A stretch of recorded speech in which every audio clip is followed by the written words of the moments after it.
Welcome to Crawford Field, Homecoming 2024 in Week 8 of the West Virginia High School football season. Coming off their first win of the season, 1-5 St. Albans Dragons will be hosting the 0-7 Lincoln County Panthers. The booth is full tonight. We're joined by producer Josh Bowman, also spotter Jill Seiple. Camera 1 tonight is Richie Knapp. Camera 2 is Luke Bowman and Katie Bowman. Special guest tonight is the new basketball coach, the girls basketball coach, Elias Gregory will be in the booth here with me in the next segment. I'm Mark Seipolt, your play-by-play. The season has turned to fall. It's been kind of cool this evening, or will get cool this evening. Pretty pleasant right now. 2 seasons today. We woke up this morning, some frost in the area. Turned out to be a nice warm afternoon. Now, like I said, it's perfect football temperature. Temperature right now at about 62, 63 degrees, and expected to drop down around 51, 53 degrees here by the fourth quarter. It's week 8 of the West Virginia high school football season, and every game remaining is a must-win for St. Albans. St. Albans was 27th. In the 27th spot in the latest playoff poll with a 4.5 points, currently chasing number 16 Lewis County. They're in that last 16th spot for that playoff. Coach Stott said earlier this week, the only games that are important are the games that are on your schedule this week, and that one's tonight. It's a hungry 0-7 Lincoln County Panther team out of Hamlin. Last week was beaten by the Nitro Wildcats 61-7. Coach Stotts doesn't see an 0-7 team with Lincoln, and we'll hear from him and later on in the countdown to kickoff. But he sees this team as a well-coached team and has some talented players. This team kind of mirrors St. Albans a lot. The team once did play in the MSAC as far as totals this season. Lincoln County comes in and averaging at 150.6 yards a game. St. Albans comes in at 149. Points-wise, Lincoln County 4.6. St. Albans coming in at 2 average. Rushing so far this season, St. Albans has the edge there at 91.7 per game. Lincoln County 69. Passing, Lincoln County the edge there at 81.6. St. Albans 57.3. And as I mentioned, they were a member of the MSAC. But the last time that these two teams met up it was a non-conference game also. That was that 2019-20 season. And that game was played right here. And St. Albans was victorious in that game 24-6. Unfortunately, that team went 1-9, and that was the only Red Dragon victory of the season. So West Virginia ranking out of Max Preps has St. Albans number 65 and Lincoln County 76. As I mentioned, homecoming this week and all the alumni returning. Should be a full crowd here tonight. As we spoke to the coach earlier, he said it's been full of distractions this week. Practice time's been cutting short with all the activities. But key is to focus. Just take care of business, as the Panthers have enough tools in their toolbox to beat you at any time. With 3 MSAC games left on the St. Albans schedule. There are no guarantees, but the one guarantee that we know is that if you're not playing sharp, consistent football tonight, you can get beat, and the Panthers will take advantage of that. So the coach said earlier we must focus on all 4 quarters. So with a full house here tonight, this thing could get loud. A chance to move up in the rankings and give Coach Stott his second victory on the season. So the teams are getting ready to move into their respective locker rooms as the band will be getting ready for their pregame performance.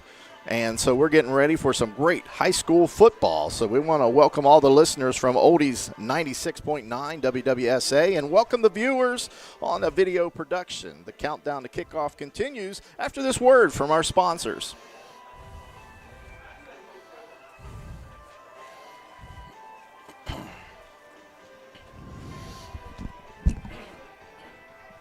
Score big this fall with GoMart. Every Saturday through the end of October, GoMart Rewards members earn triple points on all purchases. And while you rack up on rewards points, be sure to scan the QR code in-store for more ways to win. Each scan is a chance to score the ultimate tailgating package with a $200 GoMart gift card, tailgating supplies, and more. GoMart is your hookup for the football season. Visit the GoMart app or GoMart.com to learn more. GoMart is the official convenience store of WVU Athletics. ECB is a long-standing partner in our community. We're your neighbors, your teammates, and your friends. And we want to be your banker. We're a team of experienced professionals focused on the personal, residential, and business needs of our community. We make decisions locally, quickly, and with your best interest in mind. We care about you, your family, your business, and your goals. We're PCB, a proud community bank. Open an account with us today. And welcome back to Crawford Field, St. Albans, West Virginia. Tonight's homecoming 2024, and this is countdown to kickoff. A note, the band won't be playing at halftime this evening due to the homecoming festivities that will be going on, so we'll have those for you. But the band will play at the conclusion of the football game. So if everybody coming in late, driving in, I know there was a train stopped on the track, so that may delay some people coming into the game tonight. Just remember after the game that the band will be taking the field. Joining me now in the booth is Elias Gregory. And if you haven't had a formal introduction, Elias will be taking over the duties as the new girls basketball coach. And welcome, Coach. Thank you. I'm glad to be here. Give us everybody out there. I know that you're from not around this from the St. Albans area, but maybe give some background about your coaching, where you've been, and what's your coaching experience. Well, I've been over with the Nitro boys last year. Happy to be with Coach Lowe. Learned a lot from him and made a semifinal run to the boys state tournament, so I got a lot out of that. Other than that, I've done a lot of girls travel basketball, AAU-style stuff where we were playing in Louisville and Arizona and Canada and places like that. So kind of been around, got a little mismatch, been around a lot of good minds, been very lucky to have good mentors and good people I can still call on. So that's kind of my basketball experience so far.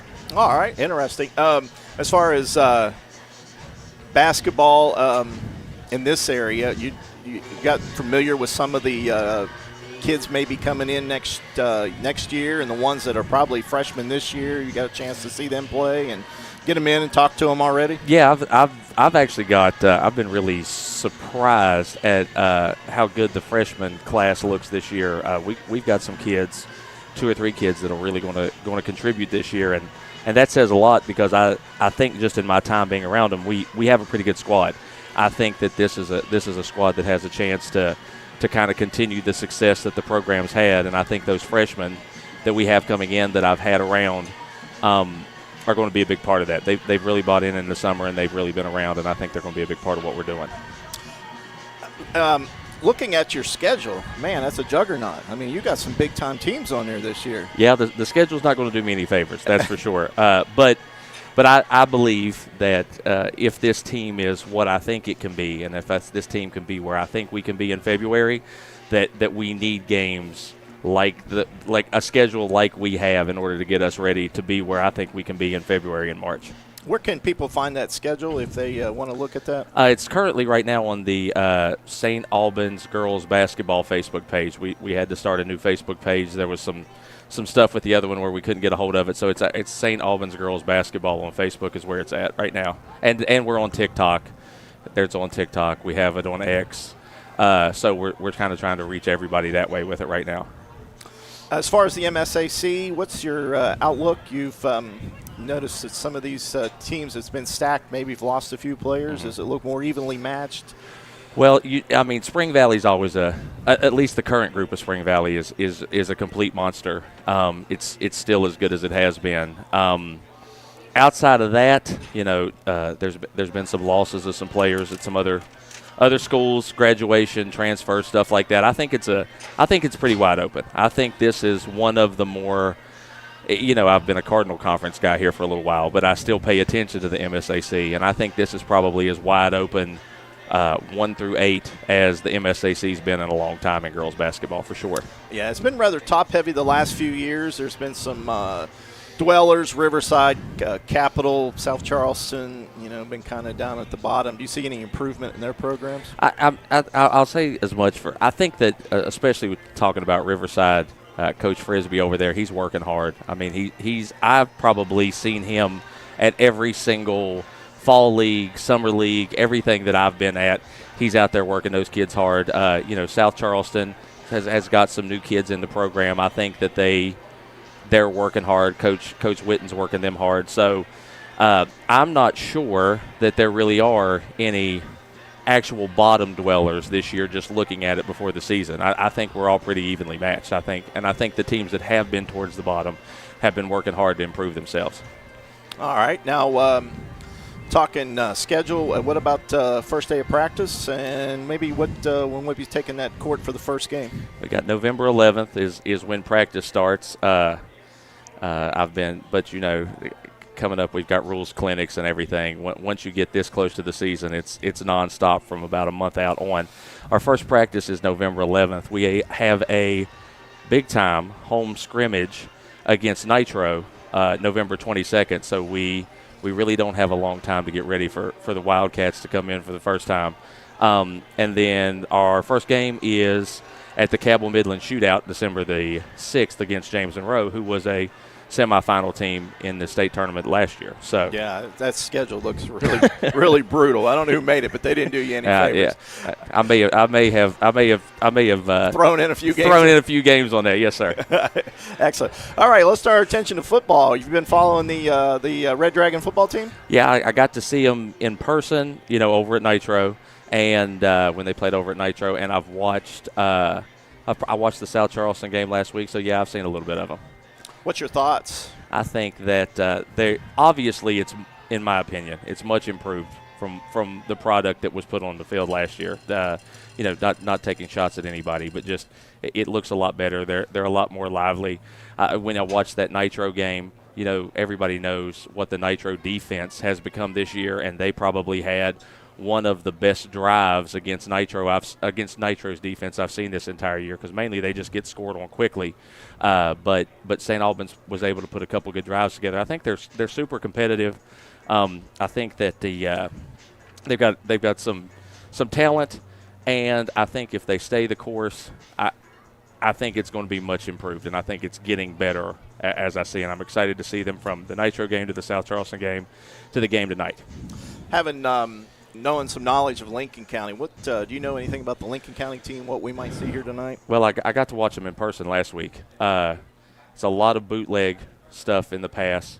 They run a lot of bootleg right stuff. I think they may feel a little shaky about their offensive line. They don't like to keep that quarterback back behind the line very often, and they've switched to a full house backfield look last week. Maybe they keep that up this week, which will help St. Albans, I think, a little bit, given that they just played South Charleston with that veer attack. This Lincoln County attack kind of looks the same as that to me. Yeah, that's what I gathered, more of a team like we saw last week possibly. Now, what did Nitro – I guess they just totally dominated last week. So well, I will say this. Lincoln County did have, much like those couple St. Albans drives, Lincoln County probably had the second or third best drive I've seen against Nitro this season. If I would say one thing about Lincoln County, I think they have to go 10, 12 plays to score on you. I don't think they have any breakaway super speed. Explosive. Yeah. They don't have a bbig exploder on it, which I think is big-time advantage St. Albans this week, because I do think they have 2 or 3 kids that can really explode on you. But I do think Lincoln County's game, I think they're tough. I think they have to work hard for everything, but I do think Coach Lakins does have them working pretty hard. As far as the team, I noticed that you had a nephew on the team. What position does he be playing here this evening? He's kind of a utility guy. He kind of goes all over the place. He plays slot corner / outside linebacker, and then he was a wideout, but he's kind of now a fullback in this full house backfield thing they're running here recently. So awesome.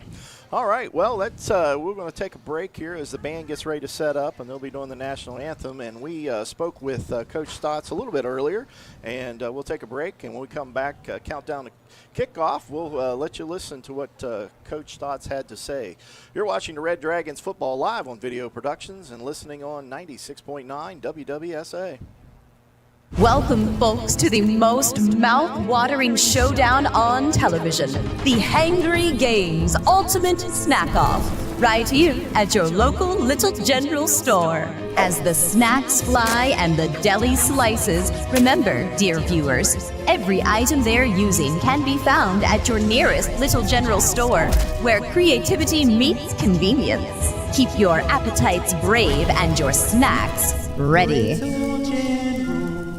An injury at any age can be a game changer. But with walk-in clinics Monday through Saturday, the Marshall Sports Medicine Institute is ready to get you off the bench and back in the game. Marshall Sports Medicine Institute takes care of the herd. Let us take care of you. If you need a lawyer, then you need a lawyer who's in it to win it. You need Hill, Peterson, Carper, B. & Ditzler. We have a track record of winning millions for our clients. At Hill, Peterson, Carper, B. & Ditzler, we're in it to win it. Wendy's has new saucy nugs. And if Wendy's found a way to make their nugs even better, anything is sauceable! For a whole new way to nug, gotta be Wendy's. Open till midnight or later. I know that you've heard the name Shuckers. Shuckers has been at 70 Old Main Street, St. Albans for more than a decade. Really, serving up such great food like Shucker Shrooms, jerk shrimp, juicy steaks, seafood, wings, stuffed shells, scallops, thin crust pizzas. There's something here for every taste bud in your house. Come hang out in the cozy bar area or bring your crew in and stretch out in the dining room for a memorable evening. Shuckers is more than seafood, it's your food. Open Tuesday through Saturday. We'll see you at Shuckers. City National Bank, where you can purchase or refinance your home with the no down payment champion mortgage. No down payment, no private mortgage insurance, no kidding. Visit your local branch to get started today. City National Bank, member FDIC, equal housing lender. To learn more, log on to mortgage.bankatcity.com. Countdown to kickoff continues with Coach Stotts. Stotts, we didn't have a TV show this week, but I just want to get you and get your congratulate you. Your first win. Sometimes it takes a little longer to get them, but it was well deserved. A nice game. Unfortunately, I didn't get to see the game, and I don't know if a lot of people went out to see the game from St. Albans. So I wrote down some of the scoring drives, and maybe you can just tap off on what on those scoring drives. You guys got it scored in the first quarter to take it out to 6-0. I know you guys, I have heard quite a few times, you guys missed the first play or maybe the first series or whatever there. We missed a big play, but we'll talk about the scoring. Yeah, we came out, we tried to take a shot play. We just fell short of the shot play, but defense was able to put offense in a good position with a short field where we were able to be aggressive. That was going to be our game plan the whole week. We knew we were going to take shots. We knew we were going to gamble. We knew we were going to put it out the line, put it on the line and play to win.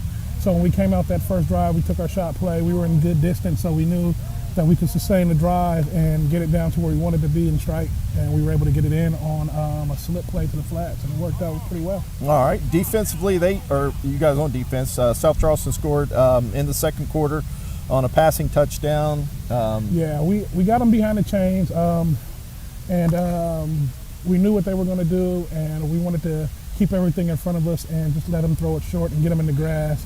But number 14, Porter, he made a phenomenal play. He caught the pass on maybe about a 2 or 3 yard hitch, turned it upfield, broke 3 tackles, and was able to get in the end zone. That was one of the plays that we deeply regret that night that could have had us a donut on the board. Okay. And still in the second quarter, 6 minutes left. You guys got a passing TD to go up 13-7. And again, it's just a testament to our guys.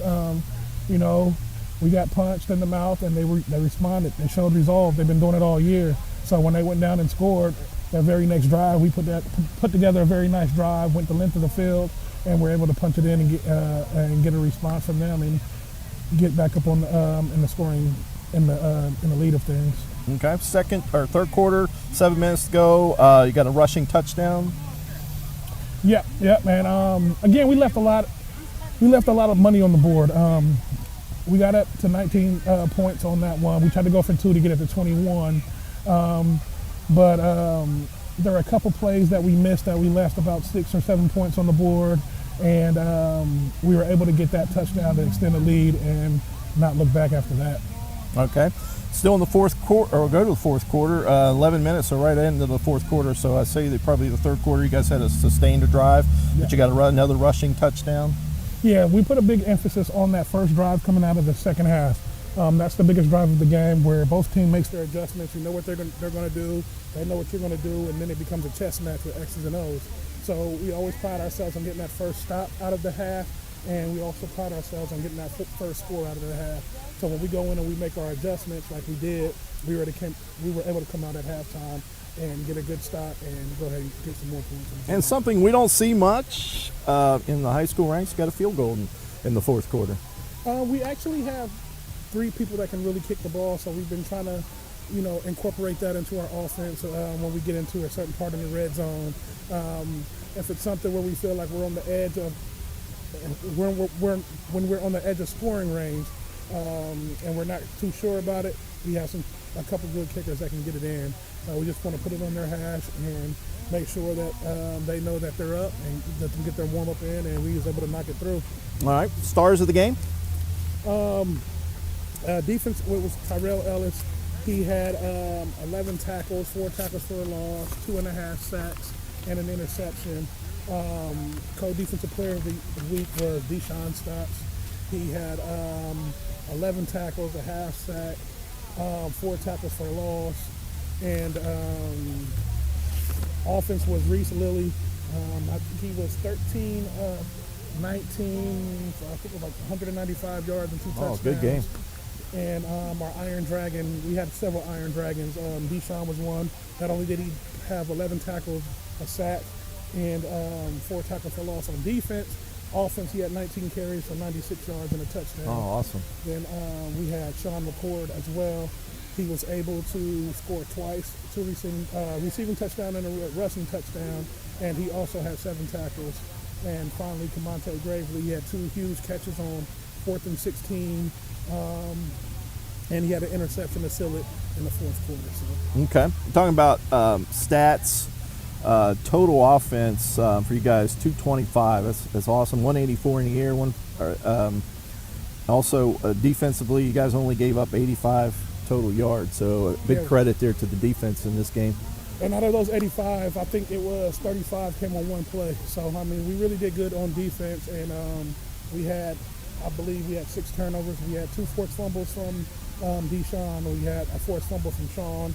We had an interception from Tyrell and another interception from Camonte. So, Camonte Gravely. So we were really being opportunistic on the defense, playing aggressive, and being ball hawks. All right. Well, with that, your rating goes up to 4.5, ranked 27th. If you take the 16th place team, Lewis County, at 807, you guys are halfway into the playoff picture now. So we'll turn our focus now onto tonight's game, the Lincoln County Panthers.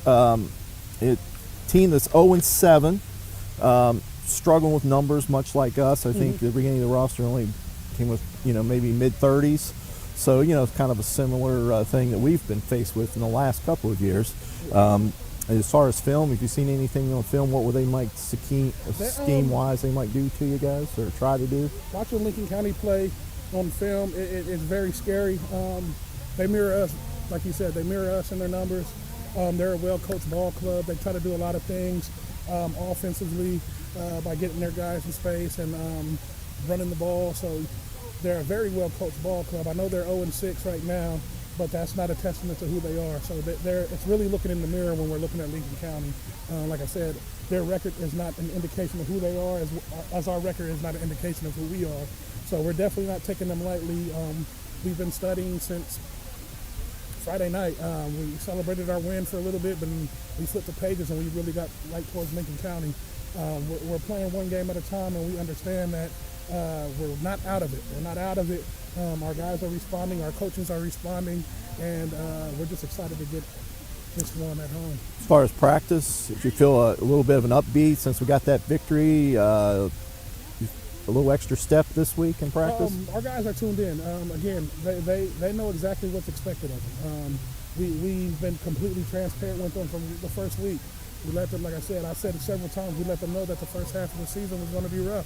And if we could steal 1 or 2, that would be great. But if not, then we had to keep fighting, because at the end of the season, we can make up a lot of ground. Like you said, we're halfway through where we need to be point-wise, but it's still one game at a time. And if we stack our wins and we stack our good days on top of our good days, then we'll be able to make a late push. Okay. All right, Coach, it's homecoming week, so it's going to be a lot of people in the stands, a lot of people coming back to see this team play. So yeah, you see a lot of people in the stands, and you see a lot of homecoming festivities, and as a coach, I see a lot of distractions. Yes. I see a lot of distractions. We're getting bumped off the field for practice. We're getting practices cut short. we got parades and we got to do this and we got to do that. So our preparation has to be more keen than usual because we just have a lot less time and a lot of other things going on that can take the distraction of not only the players but the coaches getting pulled from different things and getting pulled different ways, and as well as the players. And it's a lot going on homecoming week, but we've been able to keep our schedule pretty much intact. And again, just full transparency of letting our players know what we have to do.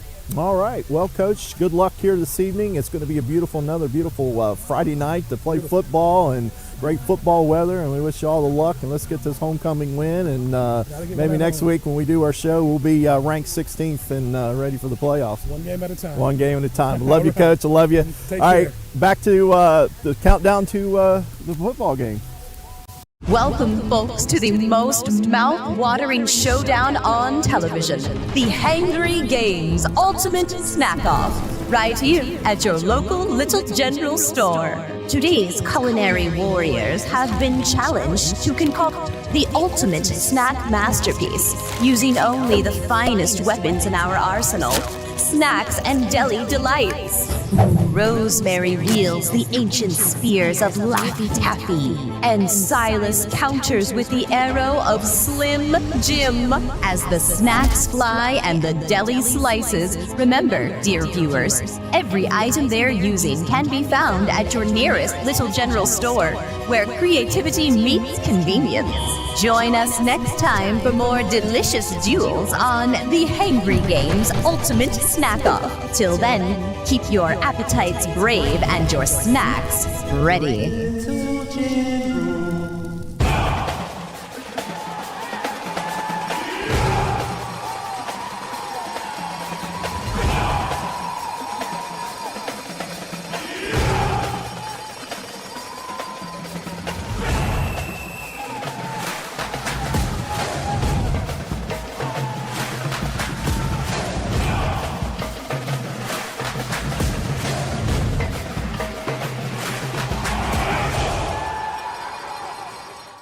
PCB is a long-standing partner in our community.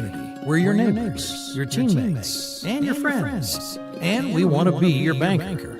We're a team of experienced professionals focused on the personal, residential, and business needs of our community. We make decisions locally, quickly, and with your best interest in mind.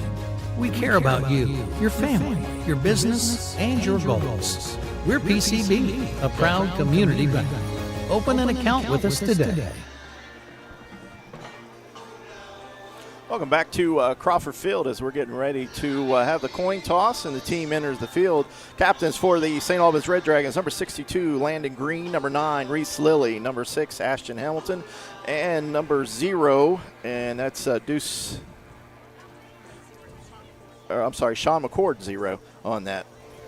For the Lincoln County team, number 8, Andrew Banks, number 5, Lucas Joham, number 3, Zachariah Miller, and number 12, Jack Tidd. Sorry. You print.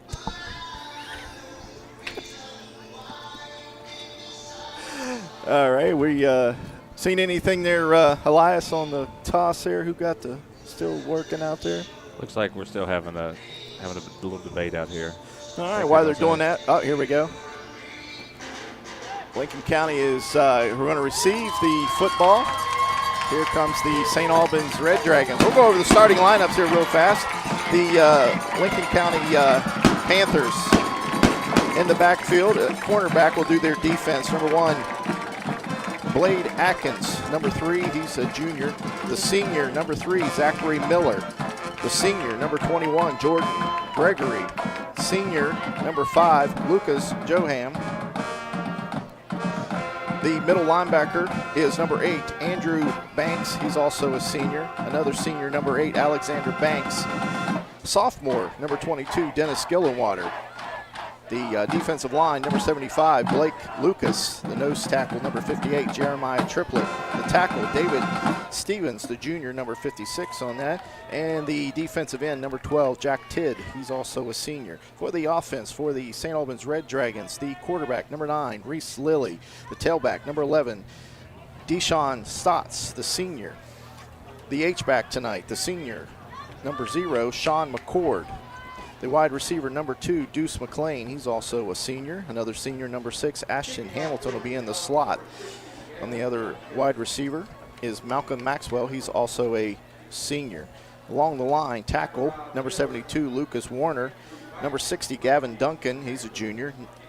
The freshman, number 55, Davin Green. The junior, number 52, Tyrell Ellis. And the senior, number 62, Landon Green. Here's the whistle, and the kick is up.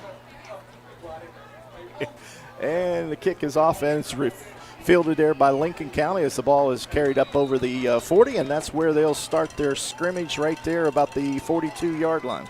And I think right there, Coach Stotts had saw that Lincoln County's most successful plays last week were all kick returns, so maybe decided to kick it short there and not kick it deep to the people they had returning touchdowns last week. So a good start, though. I mean, it gives up a lot of yardage as they'll begin their scrimmage there at the 42-yard line.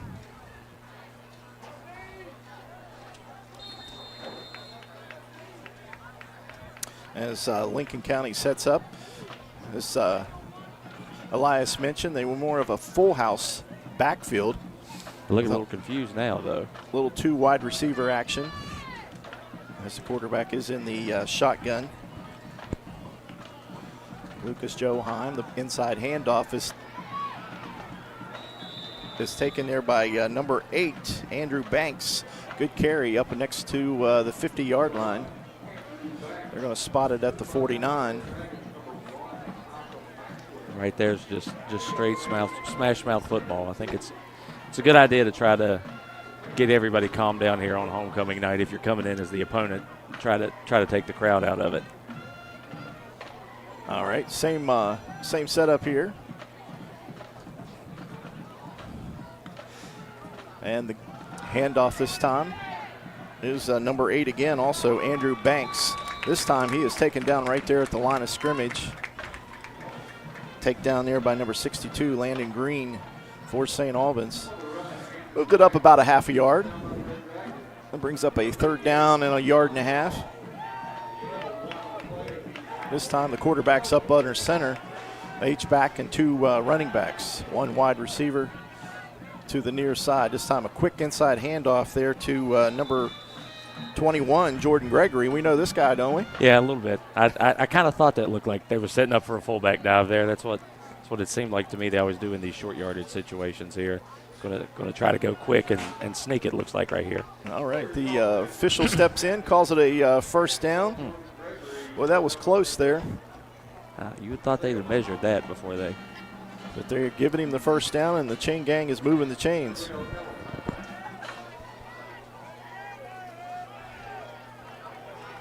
This time 4 wide receivers, and St. Albans is pulled off sides there. Yeah, this does look like they have some trouble with the jumping off sides every now and then, looking at the games that I've watched them. Yeah, a couple crucial ones this year. Yeah. Had a couple crucial at Nitro and even last time we were here. Well, last week against South Charleston, they got them a couple times on counts. So free 5 yards, and that'll bring up 1st and 5 for the Panthers.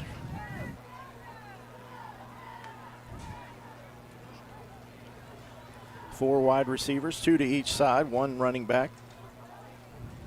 More of a formation that we've seen a lot this year from most teams. This time the give is to Banks again, and Banks carries up over the 40 and down to about the 37-yard line. And that will be another first down. That's the 2nd first down for the Lincoln County Panthers to start the game. Yeah, this drive is a little reminiscent of the drive they had last week against Nitro, where they put together a really good drive, and let's see here if they can finish this off or not. This time Banks still in the same setup with 2 wide receivers this time, or 3 wide receivers. This time the wide receiver's in motion as he comes off. The quarterback's back. He throws a quick pass to the H-back. And that's going to be Gregory. A nice little pickup there as the quarterback rolled out of the pocket, hit the H-back. Yeah, if they throw, they typically are going to bootleg right. It seems to me. I think they had some good St. Albans had some good pressure there. If they wouldn't have bootlegged him, I think he would have been in trouble. So it's a good offensive play call. This time they're back into that tight set with one wide receiver, two running backs in the H-back. Quarterback up under center. This time it's Gregory again. Gregory, nice stiff arm, but then taken down. Good tackle there. It looks like that takedown there was Sean McCord. Looks like they've decided to feature my nephew this week a little more than get you on the air than what there. he typically is. Must have heard I was going to be up there. Now all of a sudden my nephew's getting featured here. Your brother teach him that stiff arm? No, he was not. Che was not much of a football player. He was way more a basketball kid than he ever was a football player. All right, this time with one running back, and that's Banks. Miller in motion. This time it's Banks again. Now we got whistles before the play. Let's see what the play is blown dead. I didn't see a flag. Neither did I. Unless it was an illegal shift, I'm not. They must be taking the kid out for a mouthpiece or blood or kid something. Looks like maybe limping. No, it doesn't seem like he's limping, but taking a player out maybe for some safety issues. First game of the year against GW, we saw a lot of those safety issues, people not having the pads in the right spots, no mouthpieces, helmets not properly snapped. But since then, I haven't really seen it being a problem. Miller's in motion. This time the inside give again. That was good penetration there by number 55 for St. Albans. He killed that play dead right there. Devin Green is been a real bright spot this year for the St. Albans Red Dragons. Only a freshman. With only 1 yard on that brings up 3rd and 5 for the Panthers. This time fake the pitch to Banks, and the quarterback scrambles, throws the ball, and it's going to be, see where they mark it. It's going to be, looks like maybe a little short, maybe a yard short of the first down. But we have a flag on the play. Came in the backfield, so maybe it's a holding call. That St. Albans defensive line really put some pressure on there. I wouldn't be shocked to see this be a hold there for sure.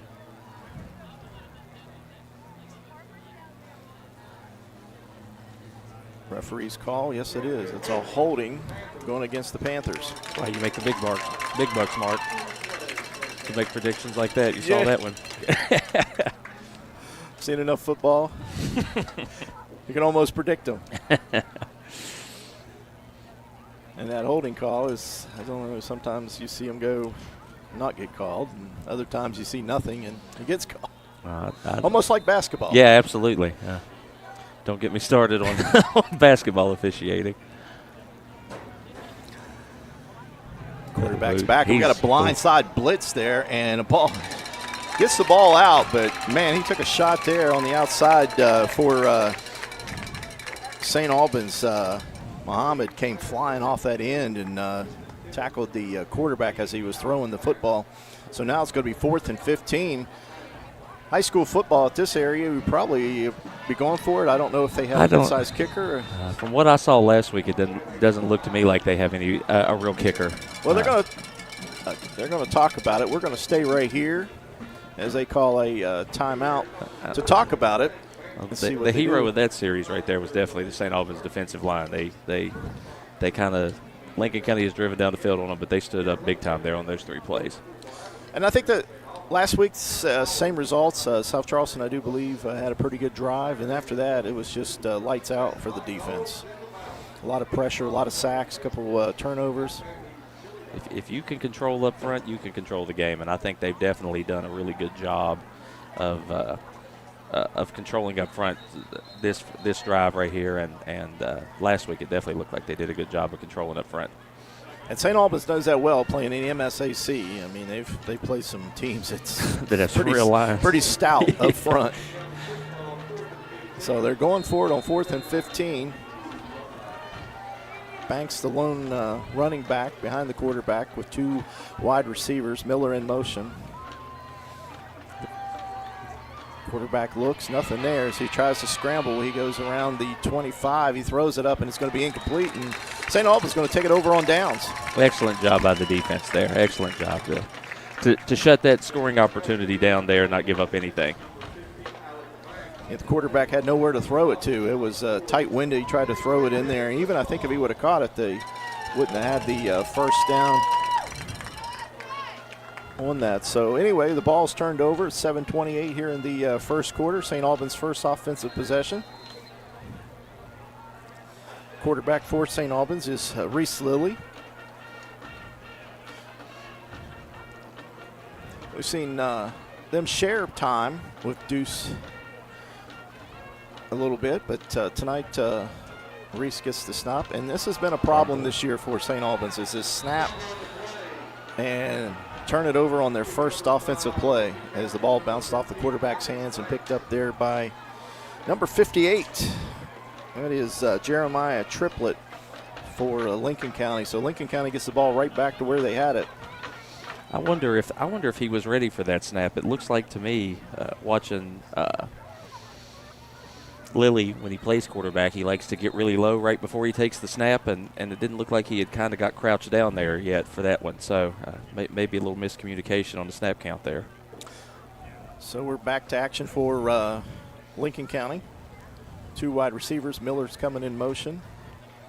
Fakes the handoff to Miller. This time the quarterback's going to keep it, and he's met right there at the line of scrimmage. They're going to give him about a yard. Lucas Joheim, I think is how you pronounce that, gets met right there at the line of scrimmage. You're going to give him, man, that's close to a yard, probably about a half a yard on that.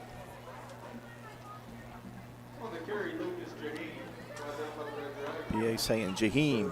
I think it's one of those. It's pick your poison. How just say it enough different ways, and you'll eventually get one right. Yeah. We'll have to sneak over there and ask some guys over there. Yeah.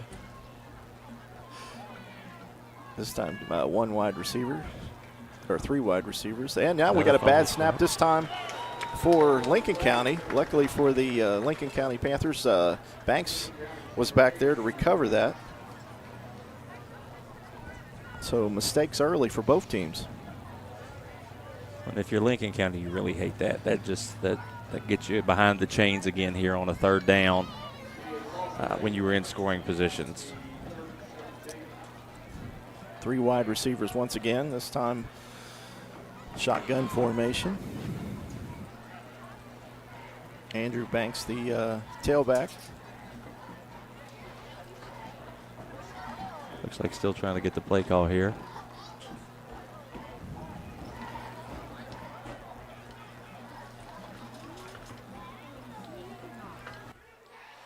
This time the quarterback's pass is caught by the H-back. That's an excellent play by Stotts to seek that out. If he doesn't see that and make that tackle, that thing's scoring, because they had that set up really well. Sniffed that out, and Coach, I think your nephew's down on the field there. I didn't see what happened there, but happened on the tackle as the trainers were out on the field. So we'll take a break, 5:39 here in the first quarter. We're watching Red Dragon football on video production and listening on 96.9 WWSA for this 1 minute break.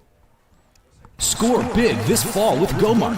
Every Saturday through the end of October, GoMart Rewards members earn triple points on all purchases. And while you rack up on rewards points, be sure to scan the QR code in-store for more ways to win. Each scan is a chance to score the ultimate tailgating package with a $200 GoMart gift card, tailgating supplies, and more. GoMart is your hookup for the football season. Even if it's like the most basic thing you've ever heard. GoMart.com to learn more.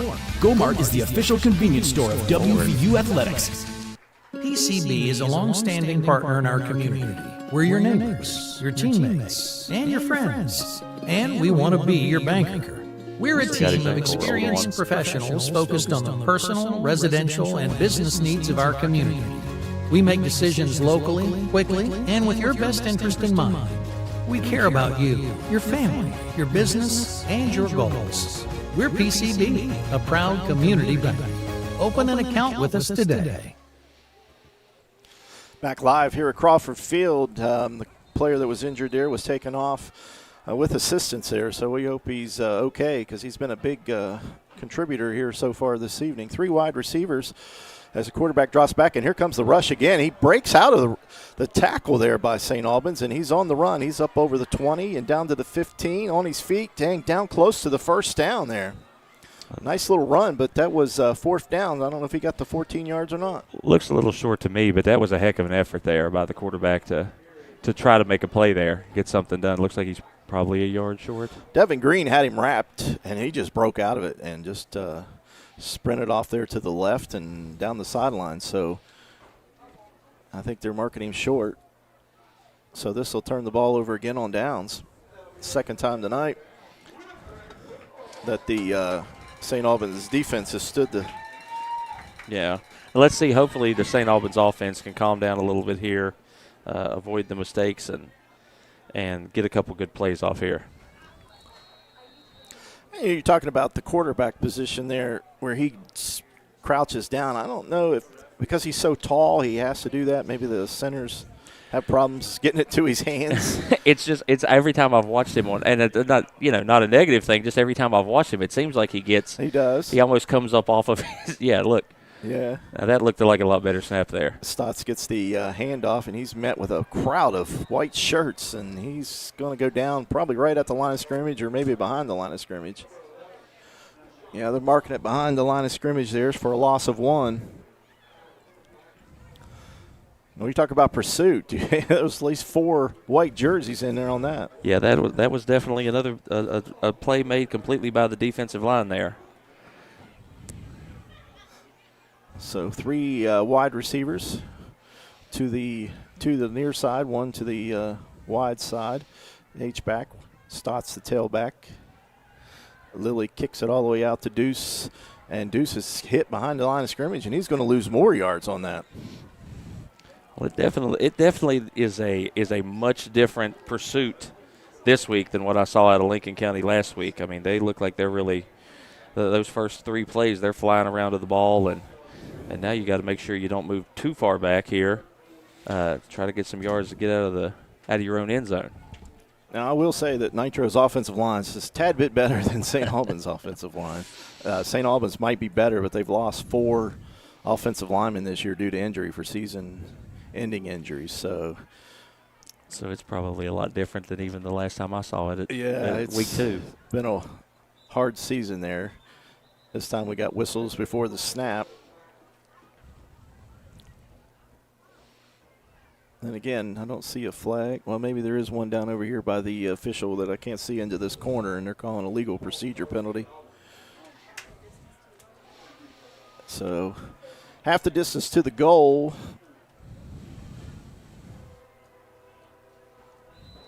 You want to make sure here that you play it safe and that you don't make a big mistake. The way your defense has kind of risen up here the last 2 drives, you definitely don't want to make a mistake here that ends up costing you points, that's for sure.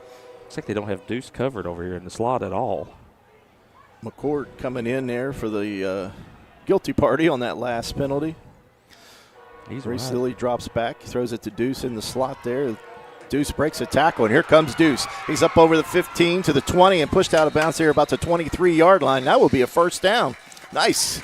That's an excellent play there. I mean, looks like just a complete loss by Lincoln County there, not even covering him in the slot at any point. You would think you would have game planned and know where number 2 was at all times because Deuce is definitely exciting to see.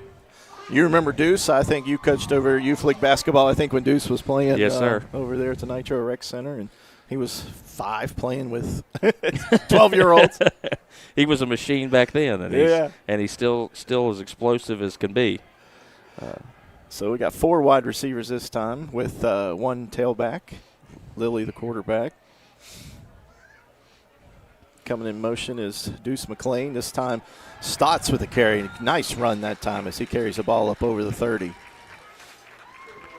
That was good movement up front. Stotts saw a seam and hit it and got up in there and got a good gain on first down. In the game before our last home game, we saw McCord in the backfield with Stotts. They were alternating, and McCord was running crazy that night against Hurricane. 4 wide receivers with Stotts in the backfield. McCord is much like your nephew. He plays every position.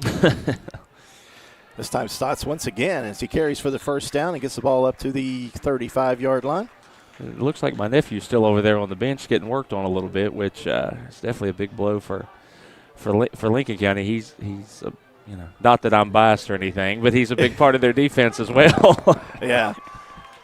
This hurts St. Albans and Lincoln County. When you got a numbers issue, it's hard to go to that next guy up when he might be a freshman or 4 wide receivers with Stotts, your lone tailback. This time Look pressure up top from the outside. You got wide receiver. That's really good coverage. Really good coverage by number 5 there for Lincoln County. Didn't panic. Ball was in the air. Looked like a good, well-thrown ball. Just really good coverage by number 5 over there. And that's their senior quarterback and cornerback.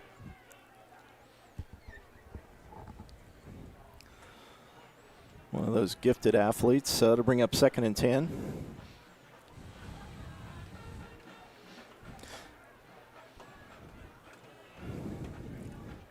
This time 3 wide receivers.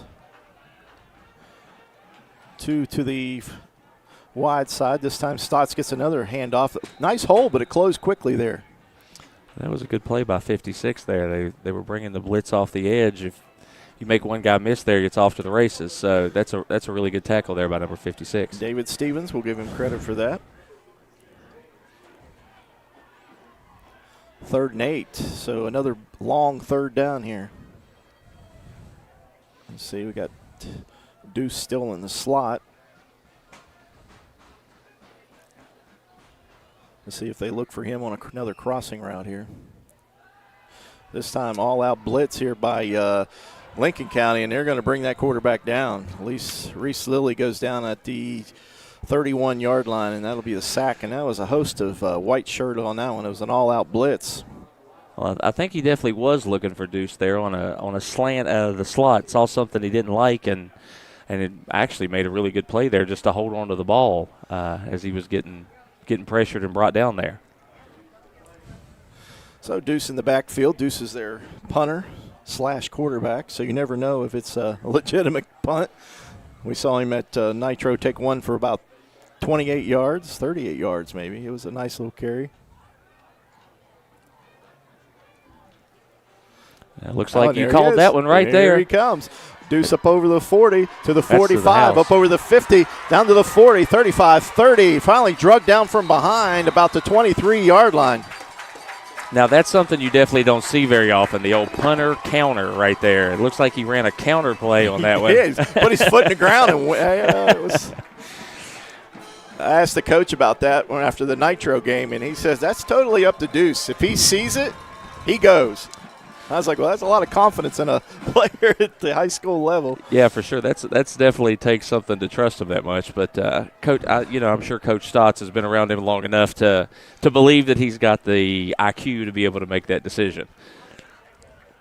So 1st and 10 now for the St. Albans Red Dragons, just about the 21-yard line. Stotts gets hit in the backfield, and, man, that was a shot there. Number 22 for Lincoln County, Dennis Gillenwater. There was just nothing there. They did a good job of sealing up that hole on the front side, and then he comes in from the back side and just that's a good hit. So that loss of about 3 yards there to bring up 2nd and 13.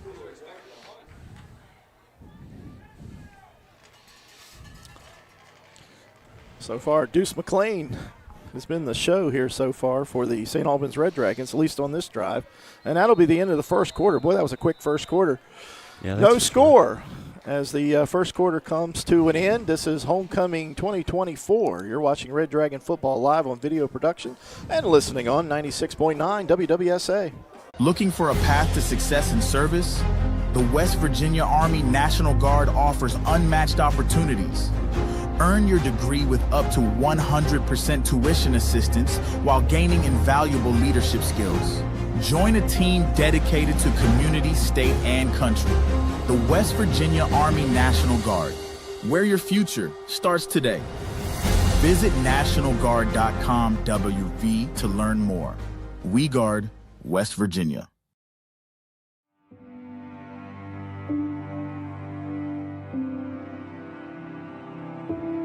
is home.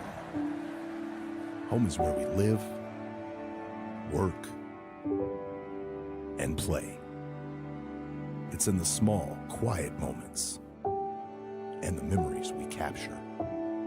For 35 years, we've been here with you, building home together.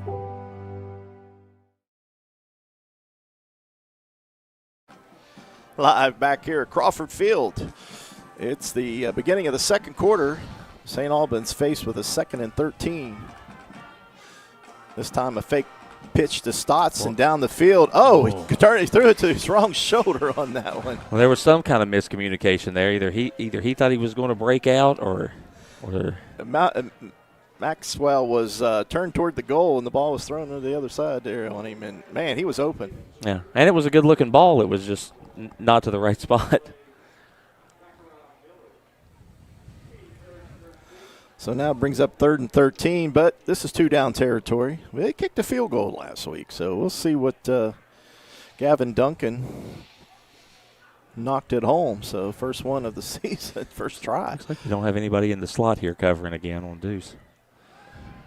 This time you see that quick out to Deuce, and Deuce breaks a tackle there at the 20, and he gets corralled there as he takes the ball down close to the 15. Like I said, I should look for this to be a 2-down territory here.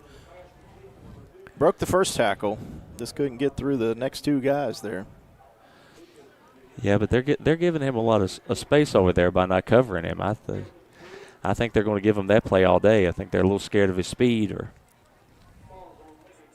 Yeah, if he sits down in that hole, he can make a lot of catches all night long. This time again, 4 wide receivers. Stotts your tailback. They're actually going to send somebody out on him this time over there in the slot. They've actually got somebody covering him wide left. Safety covering close to that, and this time he's looking straight down the line of scrimmage to Maxwell, and Maxwell drops the ball. There's a flag here. I think this is going to be a hold, but I'm not 100% sure. Came in late.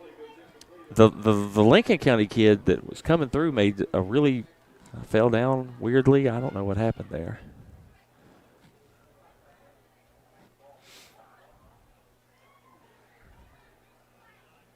We'll see what discussion. I haven't marked anything off. There comes the referee. Still discussing it.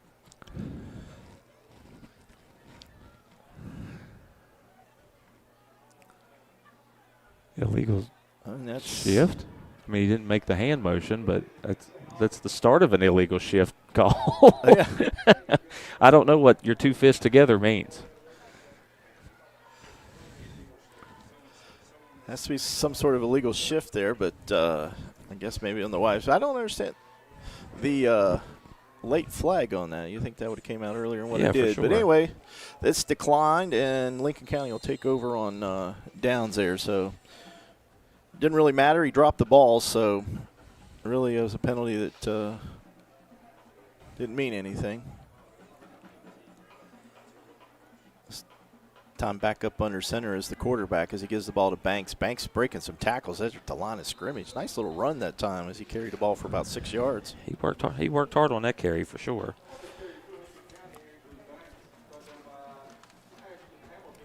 So it looks like 2nd and 4.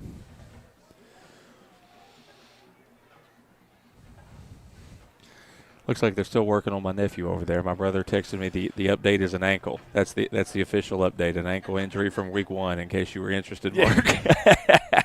It's good to have inside information. This time the turn to give it to Banks again. Banks this time up over the 15, down close to the 20. He'll have a first down. That was a really good hole blocked up there by the Lincoln County offensive line, and he did a good job shooting through it. They've went to a little bit of an I formation here, which I haven't seen them line up in a traditional I very often, so a little wrinkle this drive.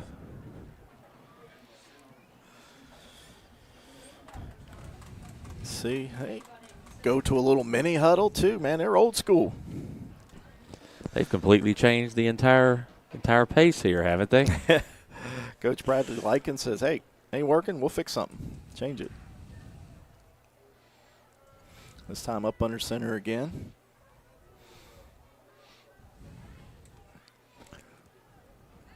This time the Banks with the carry again. He gets up over the 30. It's close to 4 yards on that. It's a really good play by Stotts there. He was trying to blitz inside on that play, diagnosed that it was a sweep, and ran it down to the outside there.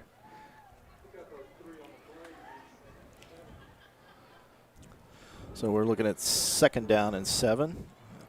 Lincoln County now up under center. Looks like they're just going to maybe try to control this line of scrimmage and use the running game here.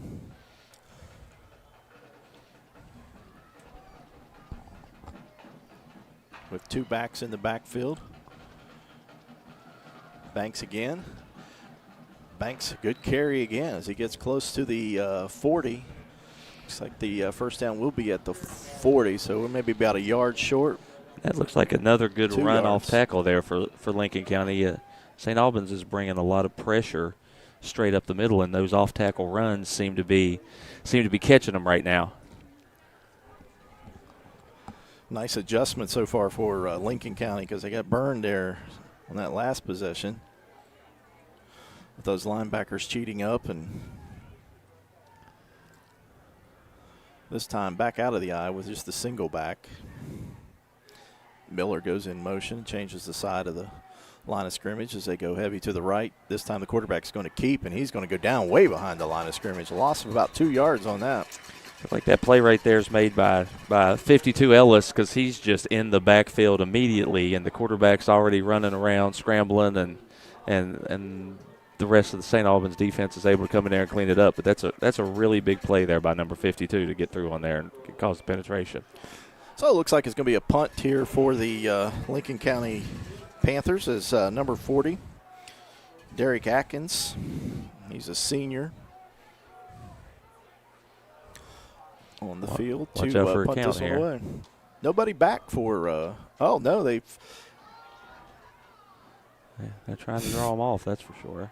See, they're going to take the penalty here. What's the clock is off. They do punt the ball, but nobody's back for St. Albans. I guess they thought they were going to fake. That's a really big roll for Lincoln County there. Down about the 29 or 24 yard line. Not understand why St. Albans didn't have anybody back on that, but I guess they saw something in film where they possibly in the fake formation there. Yeah, I mean, they must have thought they were going to fake something there to not have anybody back, because I think that probably rolled about 15, 20 yards there. Yeah, that's a lot of yards to lose.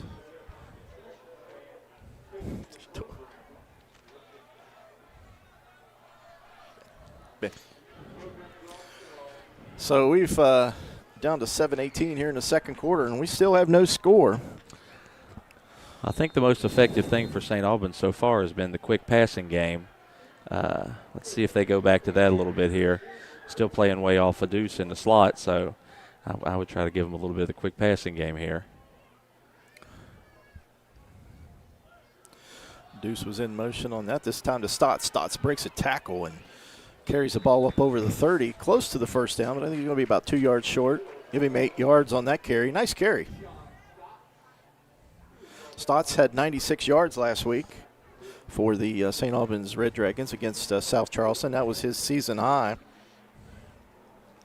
He comes into the game with 64 carries for 226 yards on the season. He's working really hard. When they get him a hole, he hits it for sure. Does a good job getting downhill on it. This time Lilly gives it back to him as he comes up over the line of scrimmage, and he's hit by a couple white shirts there and brought down probably right at the line of scrimmage. I don't know if they're going to give him any gain on that or not. I'm not sure if he was ready for that snap again. It looked like looks like Lilly caught that snap off of his hip there. Wasn't really looking for the ball when it came. So maybe a little bit more time, maybe a little more timing issues between center and quarterback right now. Time 22, Dennis Gillenwater, and number 8, Andrew Banks combined there for the tackle. 3rd and 2, so this is maybe not 4th down situation or go for it, but let's see what they can pick this up. This time again, the tackle, and he's going to be brought down way behind the line of scrimmage. Penetration on that one. again.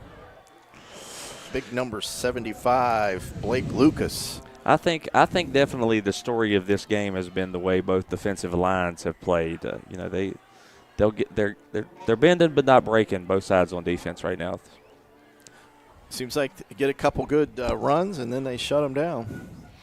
Now, are you going to call a punt counter here? No, I think Deuce is going to punt this one. I think they're well aware of his ability, and it is. It's a quick punt and fielded there by Zachary Miller.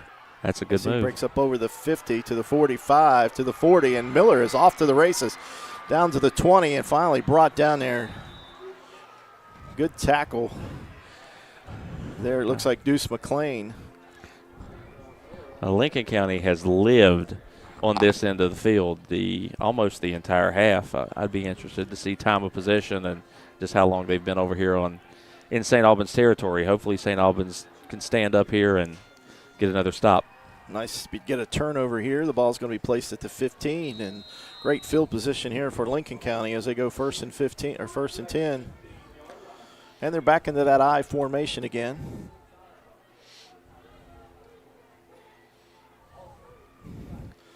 And the quarterback this time gives it to Alexander Banks. I think it's the first time we've seen him carry the ball this evening. That was a good play by St. Albans there. Looks like they made a little adjustment and didn't send the inside blitz on that when they saw him lined up in the eye. So a little adjustment out of Coach Stotts' crew. So 8-yard carry. So it makes it a short second down here, 2nd and 2. Still the I formation with that H-back in there also. So this time the ball's hit right there at the line of scrimmage. Nice tackle there by number 52, Douglas Caldwell for St. Albans.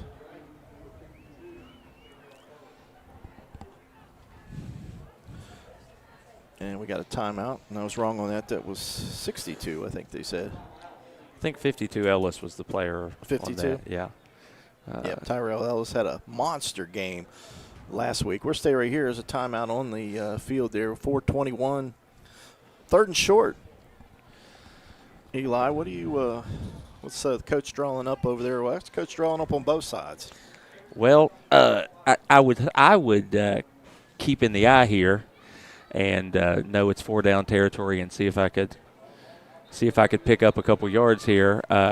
Given what Lincoln County has done, I would say this is probably a bootleg right or a quarterback run right. If I had to predict it, if I'm from St. Albans, I'm just playing base defense here. It seems like when they've got away from blitzing and just played base defense, they've done really well.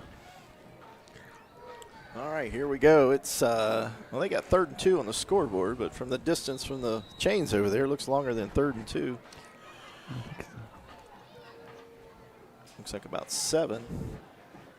Miller in motion this time, and when you're back in the shotgun. So we were wrong on that as we got in the eye. But the down and distance is different. So the quarterback's going to run a quarterback keeper as he gets down to the 10 and drug out of bounds at the 5. That's going to be really, really close. I think they're calling 4th down over there. The line judge looks like he's calling 4th down over on the sideline. Quickly, the Lincoln County up to the line of scrimmage here with only one tailback, 3 wide receivers, and the quarterback's going to keep, and he's going to take this ball down close to the end zone.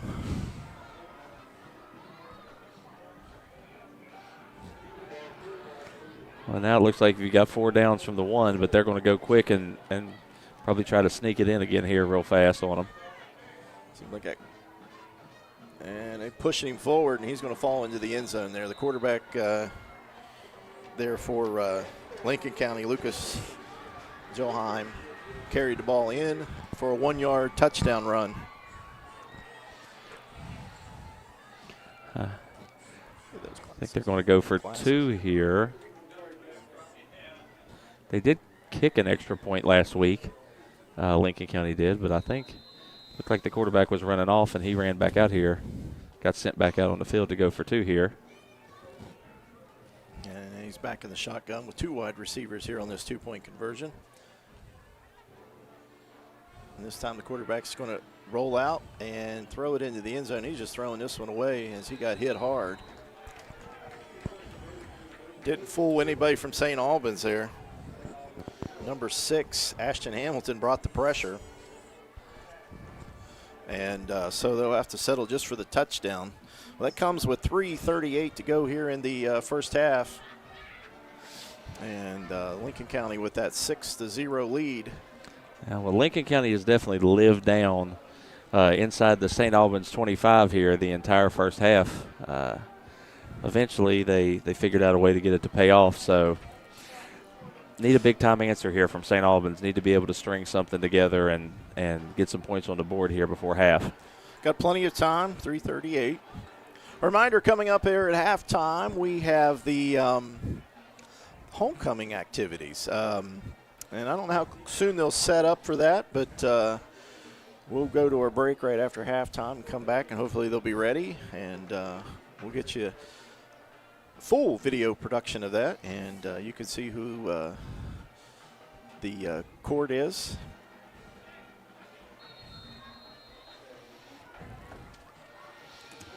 This time Lincoln County kicks the ball off. Looks like they're kicking short to try to. And that's a live ball. I didn't think St. Albans was going to try to pick that up. I think that's a little closer than Coach Stotts would want that to be on waiting to go for the opportune time to make that catch there. That was number 5, I do believe, James Lowe. I don't know if he thought that was a punt and he was just going to let it die, or someone yelled at him because he ran after it quickly there. He definitely sounded like the St. Albans sideline was pretty live for that exchange right there. Somebody got the message to him. Reese Lilly still the quarterback. We haven't seen Deuce come in at quarterback so far here in the first half. Like I said, sometimes they share possessions there. Deuce is in motion this time as the ball is faked to the running back and then given out to McCord. McCord up over the 45, and he goes down to about the 47-yard line. And this is what we saw against Herc, and McCord lining up in the backfield. This time he faked the handoff to him, and then he went out into the pattern and caught the ball. But now he's down on the sidelines, face down, and he's on the White's line, or he's face up, sorry. Looked like he was down, but he's up. He's fine. He's a tough kid. He'll be back in a couple of plays. Well, number 6 there, Ashton Hamilton, really was a big key to that play. He ran a really good route to clear out on that side, and then threw a really good block there. I always got to shout out the people that do the small things. Yeah, I mean, especially for wide receivers. I mean, you see a lot of that in the upper ranks, the NFL, the college level, that the wide receivers sometimes never make a catch, but they'll make 2 or 3 key blocks a game. Yeah, that can be just as valuable as catches. This time 4 wide receivers, 2 to each side. Deuce is in motion again. Now he's fakes like he's going to be on the outside there, but just given to Stotts as he carries for a couple. And we got a flag down.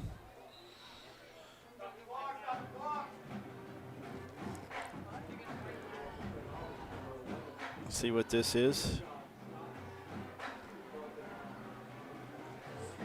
I didn't see anything. Maybe it's a face mask. Wishful thinking. Nope, there it is. Face mask. Look at that. I'm telling you, this is why you make the big bucks, Mark. I'm telling you. I didn't know you were a fortune teller as well as a commentator up here. There you go. So mark some yardage onto that. I thought that was 1st and 10 there from about the 43, 47-yard line.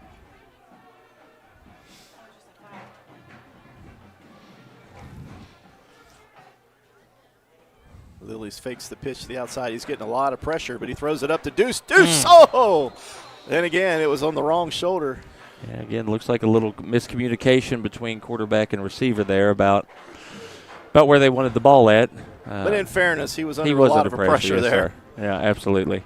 But good thought. Just Deuce was turned the opposite way. Had to do a complete turn there to try to get his position there to even try to catch that ball.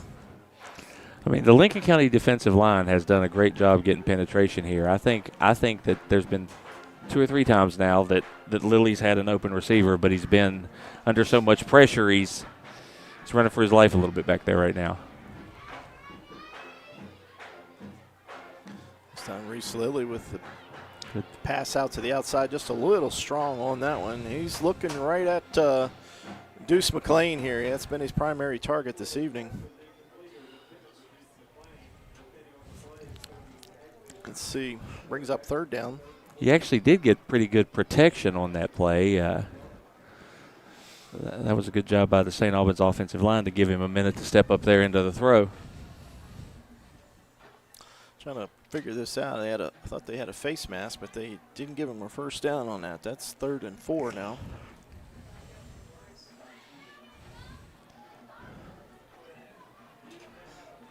This time with 4 wide receivers with Stotts in the backfield.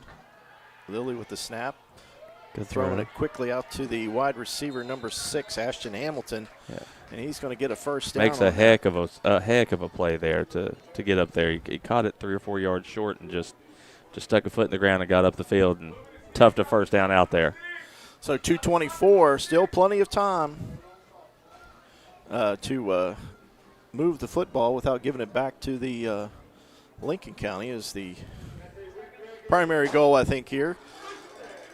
The St. Albans Red Dragons kicked the game off, so they will receive that second half kickoff.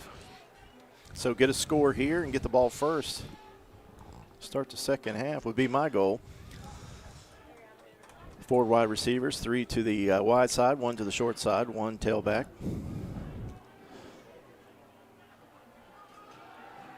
And this time Stotts is met at the line of scrimmage.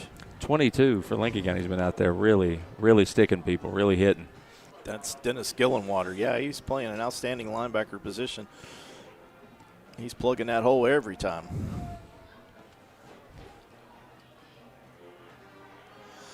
Lincoln County's got some size on that interior line. He had 3 guys that looks pretty strong.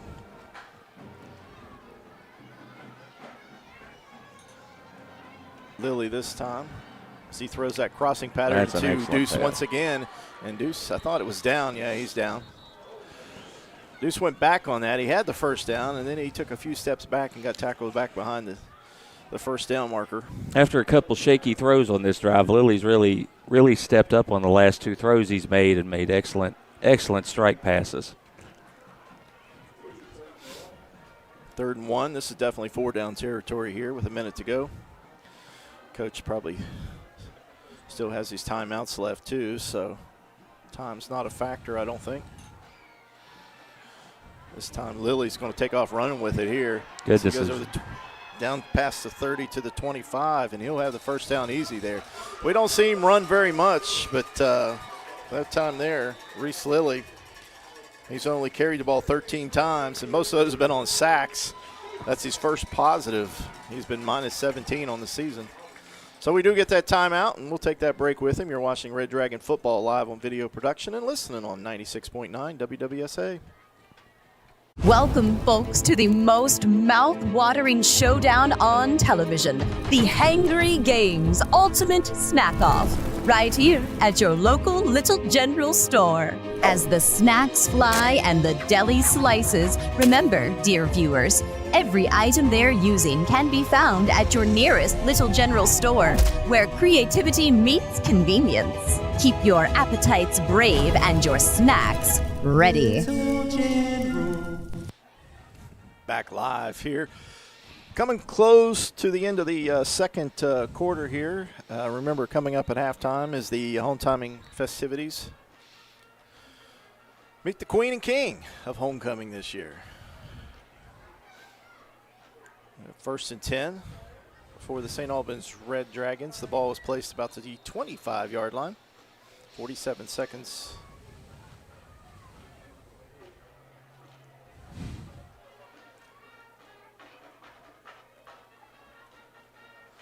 Reese Lilly fumbles the snap again, but does get recovery of it, throws it up, and the ball's going to be incomplete. Deuce got tangled up there with the cornerback in that. Looks like they wanted a wheel route there, and Lincoln County did a good job being prepared for it. Bobble snap probably doesn't help the timing of it either, but trying to get Deuce up the side on a wheel route there. I like the idea. I like the trying to score quick off of that timeout. All right, so we're faced with 2nd and 10. Lisa with the incomplete pass. We didn't lose much time and didn't have to call a timeout to stop the clock. 4 wide receivers.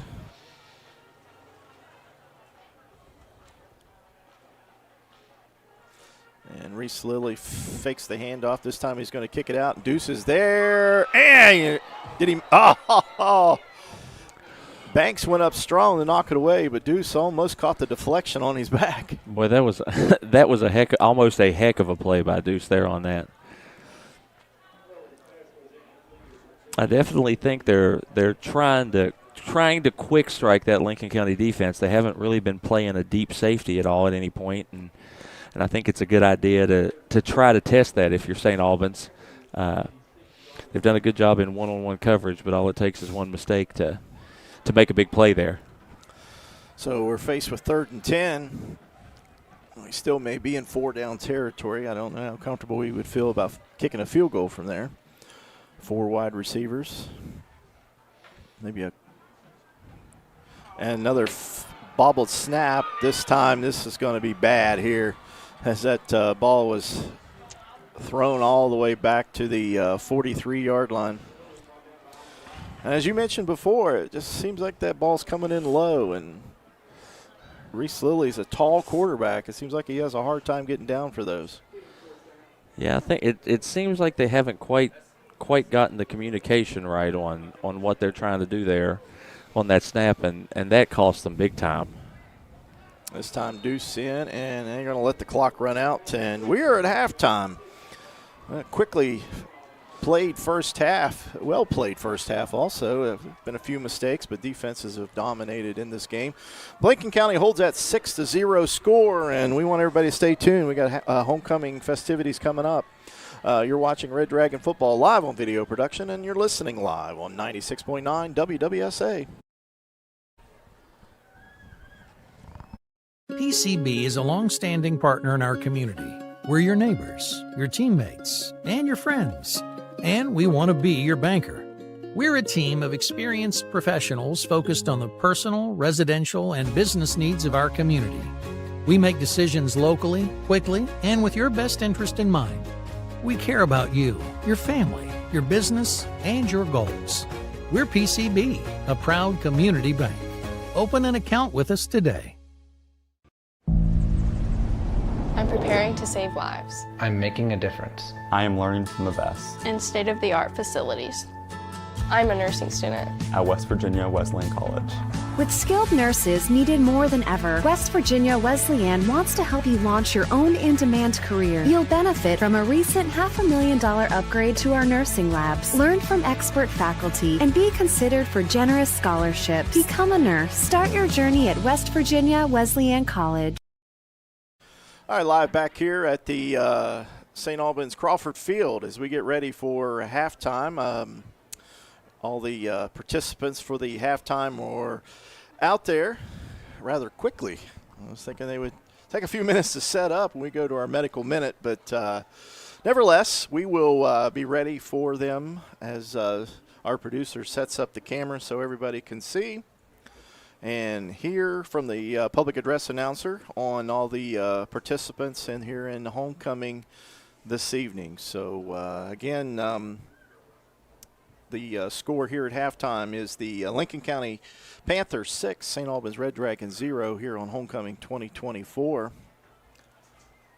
And as we get ready to kick this off, I think they're ready down there, so we'll turn it off to the public address announcer and let you guys take this in.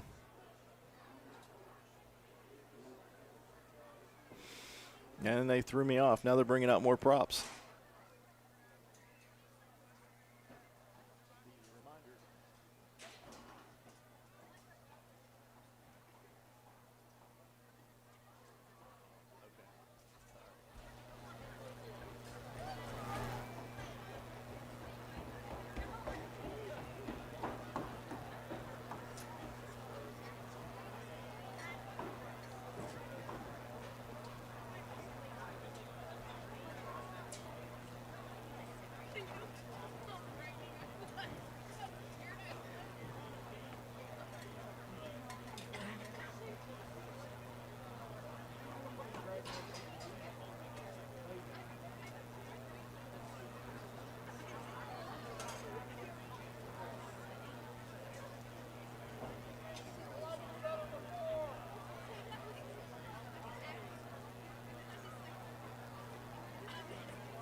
enjoys weightlifting and attending sporting events.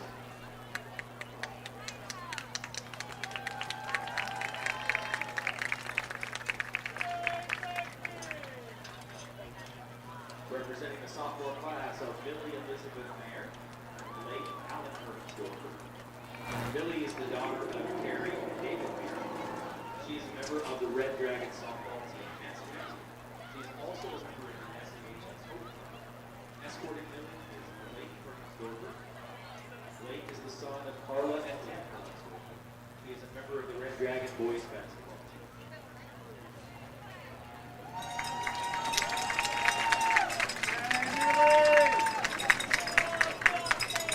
Representing the junior class are Emma Page Smith and Benjamin Scott.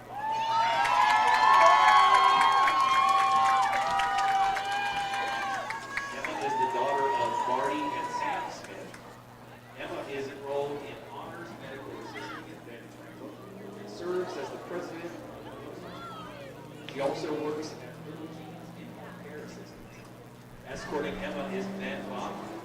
Ben is the son of Ashley and Jason Bach. Ben is also enrolled in Honors Medical Assisting at Ben Franklin and serves as the vice president of Tulsa chapter. He is a member of the Red Dragon cross country, swim, and track teams. He also serves as a member of the SAHS Student Council.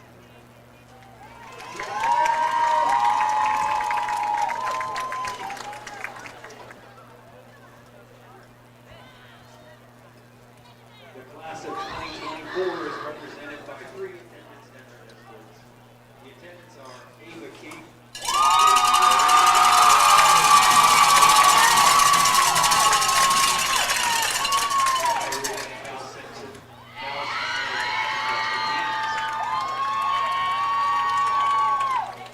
Ava Catherine King is the daughter of Nicole and Jeff King. She's a captain of the Red Dragon girls soccer team and kicker for the Red Dragon football team. She's a member of the National Honor Society, Alpha Theta Ski Club, and SA Solutions. She also serves as the student body treasurer and president of NEC. After graduation, Ava plans to attend West Virginia University and major in accounting with a minor in business analytics. Escorting Ava is John Damon Rhodes. He is the son of Amy and Matthew Rhodes. He's a member of the Red Dragon National Honor Society, FCA, Blue Alpha Theta Chapter, Beta Club, and is captain of the Quiz Bowl team. He has earned the prestigious ranking Eagle Scout and the highest honor of the Order of the Arrow of Victory. He is a member of the youth group of First Baptist Church. He is also an A&E scholar and a recipient of the Harvard Book Award. After graduation, he plans to study theology and ministry and pursue a master's of education.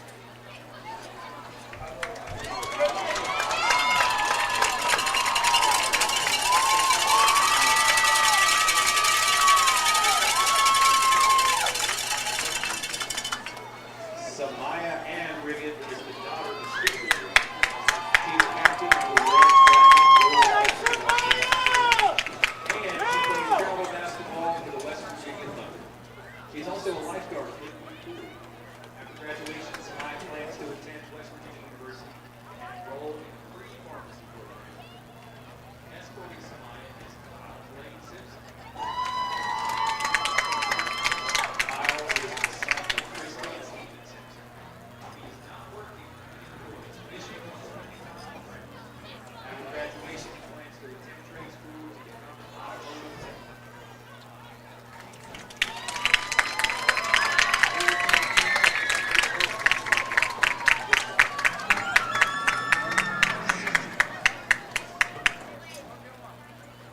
Allison Bailey Smith is the daughter of Lonnie and Mary Smith. She's enrolled in Honors Medical Assisting at Bentley. After graduation, Allison plans to attend Bridge Valley for nursing. Escorting Allison is Dustin Edward Means. Dustin is the son of Mary and Michael Means. He is enrolled in Honors Medical Assisting at Bentley. After graduation, Dustin plans to attend Bridge Valley to become an ultrasound technician.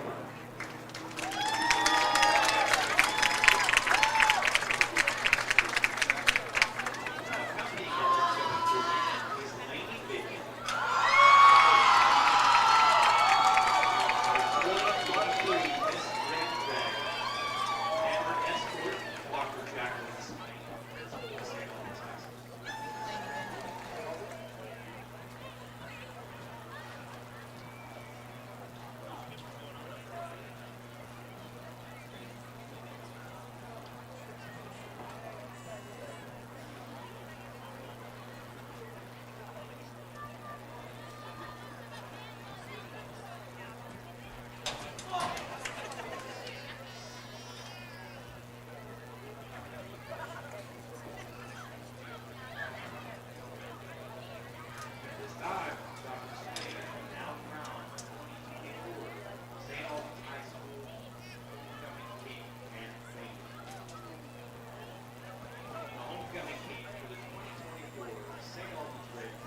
Ava King.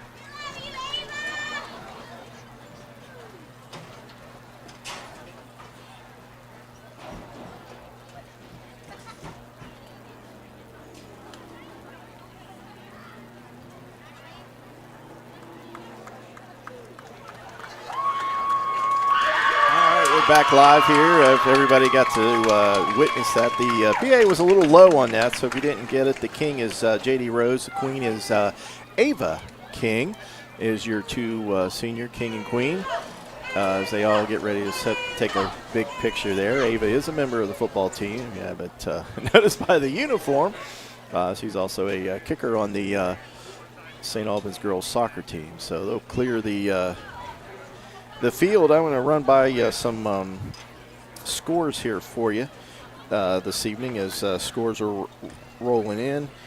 Look like we got some halftime scores. Huntington is beating South Charleston 38-0. I do believe that is a halftime score. G-Dub, number 8. I mentioned Huntington is number 3 this week in the playoff rankings, and they're 5-1, up 38-0. Number 8, G-Dub, 6-1 on the season, up 28-0 on Riverside. Excuse me, and number 16 in 4A, these are MSAC scores. Number 16, Cabell Midland, 1-5 on the season, picked up their first victory last week at Musselman, but didn't move in the standings last week.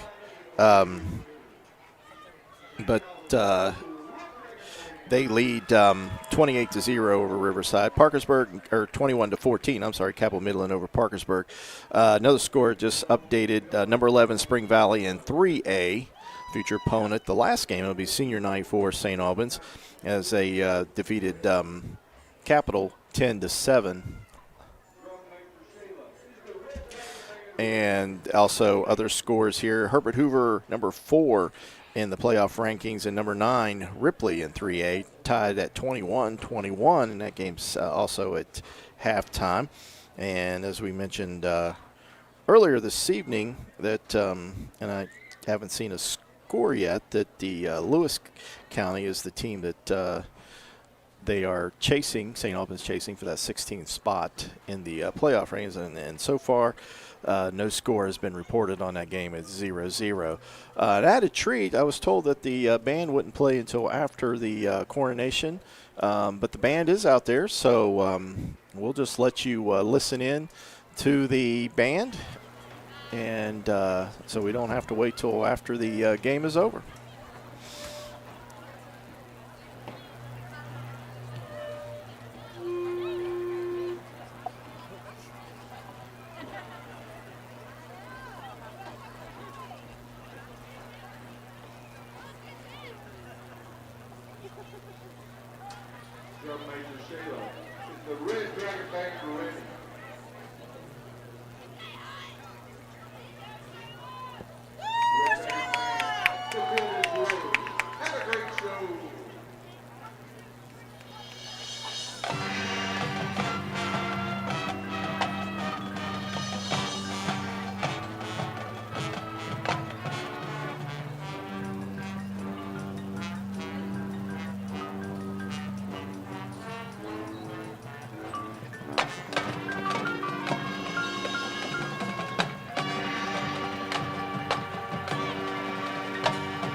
Countdown to Kickoff continues, sponsored by Tays Physical Therapy Center, located in 2 locations in Tays Valley and St. Albans. Get back in the game with Tays Physical Therapy Center. Tonight, Jason with our medical minute. Jason, concussions. We've had some injuries this year, once in Boone County that was very serious, and then we had one with our team here earlier in this season. What are some of the symptoms that we need to look for when we go out on the field for a concussion, or even on the sidelines? I guess a player could come off the field. Concussion, typically what we're looking for is an impact to the head. The sports where we see most concussions are football and women's soccer. So some of the signs and symptoms to be looking for, people being confused or groggy, foggy, kind of looking like they have a glassed over look, a headache, nausea as well. And also you can kind of come in with some balance issues as well, kind of be staggering around, almost looking like they're drunk or something like that. I know in my past with concussions with players, they didn't show the symptoms right off the bat, but they showed the symptoms later on. Is that something that's normal, or? Yeah, sometimes your symptoms won't show up, until after. But if you suspect that an athlete has taken a blow to the head, the best thing to do is to, when in doubt, sit them out. All right, and then, okay, good advice. Return to play. Player has the concussion. What is the WWS or SSAC rules on that? Yeah, so it all depends on when a person's symptoms end. We have to be symptom-free before we can start anything. So it's symptom-free, and then we're able to do a neurological testing. And then there's essentially a 7-step process that's mandated by the WVSSAC that we have to work through. It essentially gradually works kids back into that return to play. So if somebody sustains a concussion on Friday on a football game, essentially they'll be missing that next game, so they'll be able to play the next week as long as their symptoms kind of clear up. All right, one last question on concussions. Player has a concussion. Is another concussion easier to get on the field after you've had a concussion? Yes, a second concussion after sustaining one, it's a lot easier to get. And also there's something called second impact syndrome, which is a very serious and can be a fatal condition. So that's one reason why taking concussion seriously is a big thing. Okay, all right, interesting. And thanks to Jason for our medical minute. Now we'll get back to the game. Hey, back live here at Crawford Field in St. Albans. Been a great halftime festivities, and now we're ready to play some more football. We got McCord for St. Albans out at the midfield marker, along with Banks, Andrew Banks, and shaking on it. And St. Albans will get the ball to start the second half. Here comes the team onto the field.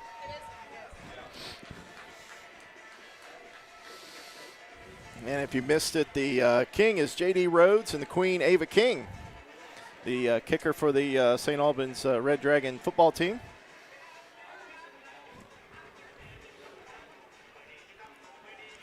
Well, definitely excited to see what kind of adjustments Coach Stotts and his staff made going in here for this second half. Like to get really something going on offense here quickly, getting the ball here to start off with. Second half's been their half.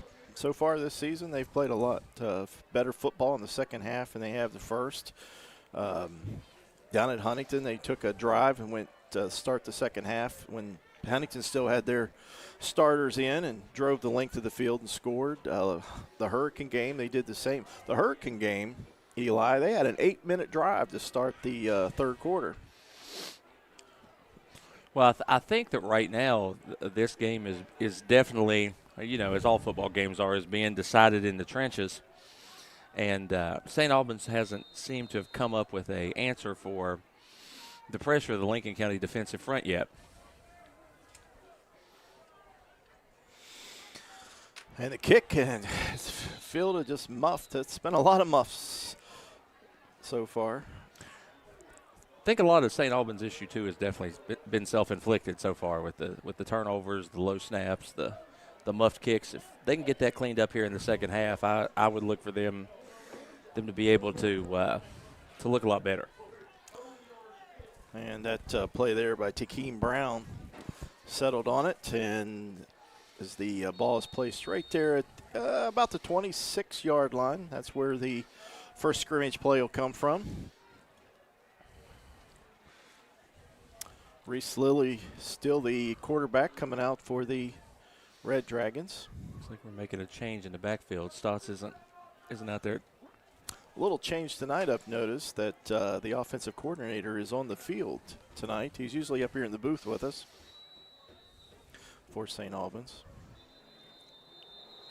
Yeah. And we got a flag as soon as too many men. Yeah, illegal that's what it participation. is.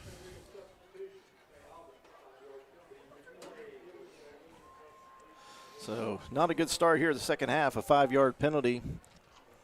Not even a second's rolled off the clock.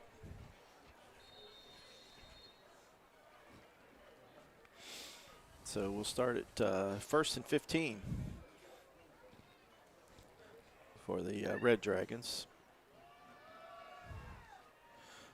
And this time the ball carrier is, looks like number 5. Yeah. James Lowe carrying the ball this time. This is the first time we've seen him in the backfield this evening.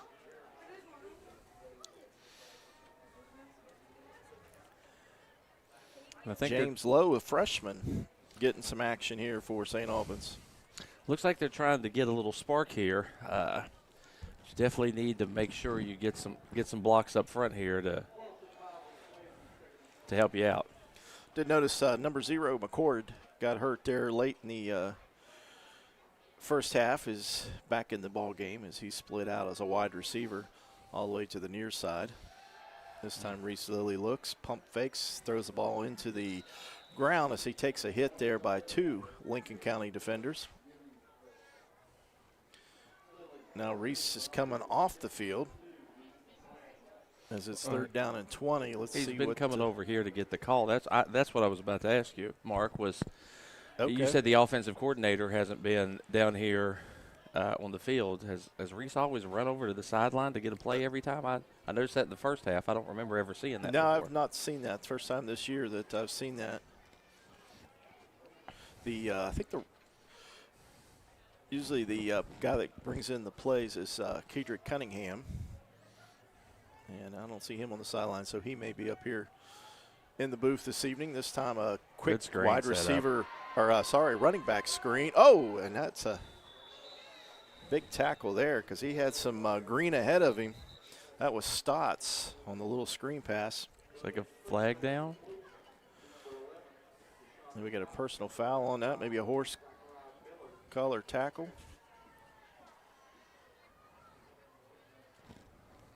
I don't. Nope. Looks like an illegal hit to the head. Maybe is that what that motion Legal is? man downfield on that call, and Sorry. we all had a call and all of them were wrong. Our luck has run out. We had them all in the first half, so that'll bring up that ball was declined. So it's 4th down and 20, and this will put Deuce in the position to punt the ball again. We saw in the first half Deuce take a fake punt and go for a first down. On 3rd and 9, this time he does kick it. And this ball is going to roll and then come back. So this ball is going to be placed about the 47-yard line. So good field position for the Lincoln County Panthers to start the second half of their first possession. And Eli was mentioned there at halftime, your nephew is on the shelf for the rest of the game, huh? I believe he's been shelved, according to his dad, who was very animated. He's been shelved for the rest of the game. Looks like ankle injury. It's swelled up. So this time we see another formation that we haven't seen: the shotgun with 2 running backs, 2 wide receivers. This time a fake to the first one. The second one through is Banks, and Banks carries up over the 40 to the 35 and pushed out of bounds there. The running backs there crossed. He faked the first one and gave it to the second one. And it seems like most of Lincoln County's success has been off tackle today in this game. And a lot of misdirection, too. Yeah, absolutely. Same formation here with the 2 wide receivers.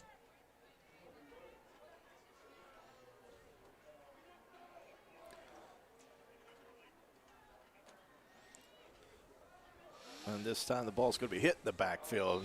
Oh, Devin Green, the freshman, just took him out on that one. And you can see here on the going to try to get a replay for you, but we didn't have that, so. Looks like Lincoln County called. What was he motioning? So a loss of yards on that, a loss of 3, brings up 2nd and 13.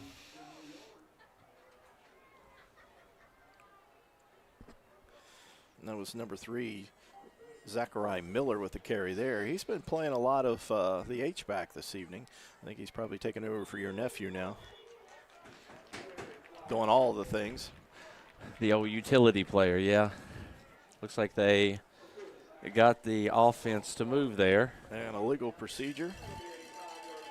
So Lincoln County, after that first down there on that, now is moving backwards. And we'll push this one back another 5 yards, make it 2nd and 18. That's definitely a big help. The self-inflicted mistakes have been the story of this game. Looks like both of these offenses really need to stay on schedule in order to be successful. This time Joheim goes up under center again. We saw success out of that as they scored their first touchdown. This time it's straight drop back. His pressure's on. The ball is knocked out of his hand as they're calling it incomplete. Whoa. Oh, man, wish we had instant replay. Goodness gracious. Here we go. No, I don't think that arm was moving forward. It didn't look like to me. It didn't look like that arm was going forward, but with no replay in high school, we got to do what the ref says, and that's an incomplete pass. 3rd and 18. Our producer says he'll be the referee producer and replay that. Looks like they're going to bring a blitz off the corner here, St. Albans. With 4 wide receivers. Nope, backs out of it. There's going to be a quick pass out to Zachariah Miller there as he carries the ball up to the 30. I think they got number 1 for a hold on that play. Number 1, Blade Atkins out there with the lead blocker for Lincoln County. Let's see if they're going to catch him with the hold. Nice little setup play, a little wide receiver screen, and that's what they're going to get, the hold. So that ball's going to be marched back 10 yards from the hold. Well, I guess the question here is if you're Lincoln County, you've got a 6-0 lead, and St. Albans hasn't really moved the ball on you. How risky are you here? That'll bring up 3rd and a mile here. Let's see, we got almost 3rd and 20, 3rd and 21. 22. And so they're lined up with 4 wide receivers, 2 to each side. Andrew Banks, watch for that. There it is, little handoff. Oh, little delayed handoff. That's a really good play by 58 there because they had that set up really well. If he didn't hold on there for the ride. Then again, the tackle again downfield. It's been a monster all night. It's number 55 for St. Albans. That's Devin Green. He's the nose tackle, but he was 5 yards downfield making the tackle from behind. 4th and 17, and what kind of formation we got here? Looks like they're lined up to punt. It'd be awful risky to go for this one, I think. This is that same formation that St. Albans didn't get back the last time, didn't have anybody back. Oh, a bad snap, but punter fields it and kicks it. Deuce McLean refields it at the 15, breaks a tackle there at the 15. Set up well. Comes upfield at the 20, 25, and down at the 27-yard line. Nice little shake and bake to beat a few defenders.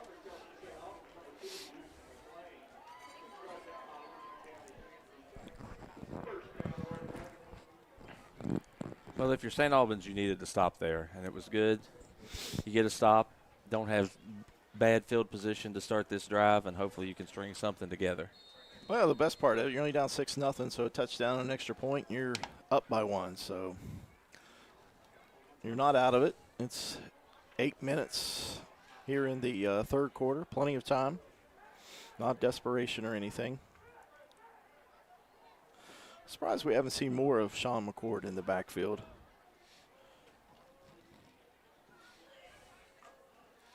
This time it's Stotts on a nice little hole, but it closed quickly, but he does get the ball up to about the 31-yard line.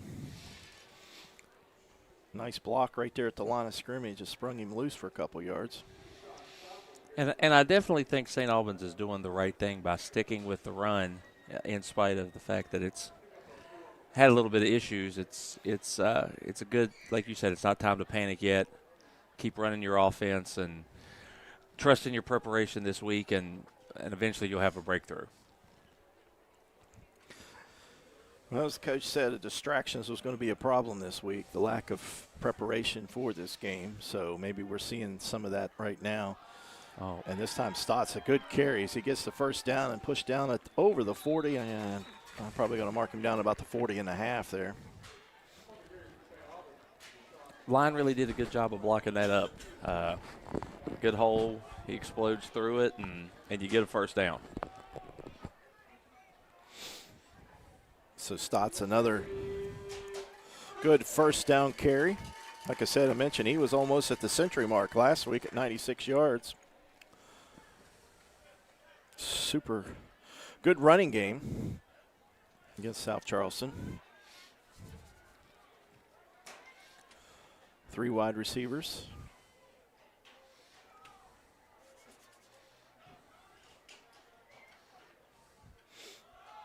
This time Stotts again, and he stood up and knocked back.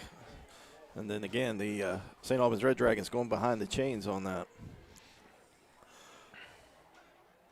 It's like 2 steps forward and 1 step back.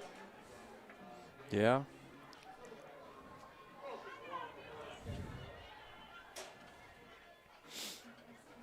Yeah, I'm noticing that more and more, Eli, that the quarterback coming over and getting the play.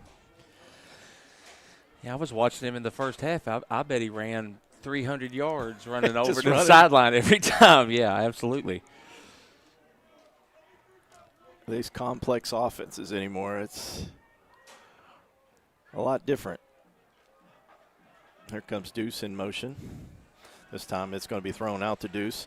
Deuce shakes, gets hit, and takes it up close to the 40, about the 38-yard line, as Deuce continues to roll after he's been on the ground there.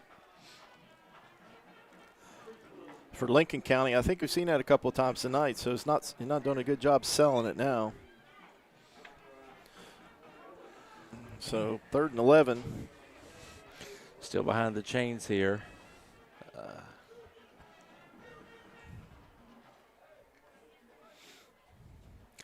St. Albans had some success against Hurricane with the little crossing route, and I haven't really seen it tonight. Malcolm Maxwell had a few opportunities to make some good catches in that Hurricane game, just crossing the middle of the field. This time the rush is on, and the ball is going to be knocked down there and short. McCord, the wide receiver there, couldn't get back to make the catch, so it brings up 4th down.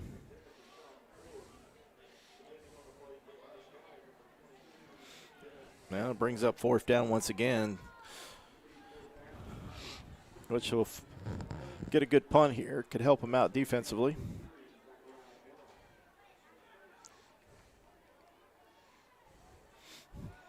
Deuce the punter.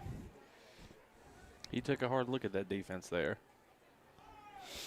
This time Deuce, pretty good punt this time. He's going to get a good roll. He's going to flip the field on this one. That ball's going to come dead there at the, 16-yard line. That's really big to actually get them. For Lincoln County to have to start a drive on that side of the field is a really big win for St. Albans here. Good opportunity if the turnover is going to happen to have it right here. As we notice that the temperatures are starting to drop a little bit, so maybe the temperature will have something to do with how play will go here in the 4th quarter.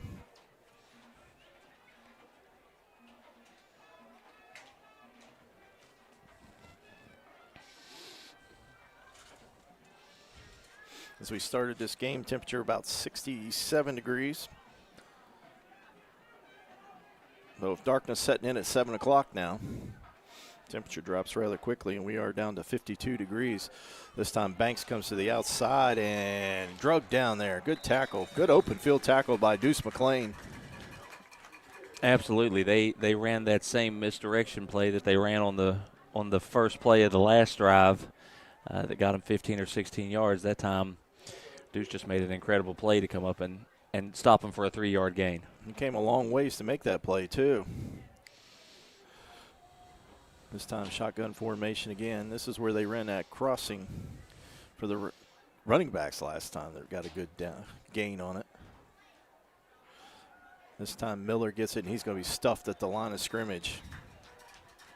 Zachariah Miller tackled right there at the line of scrimmage. No gain.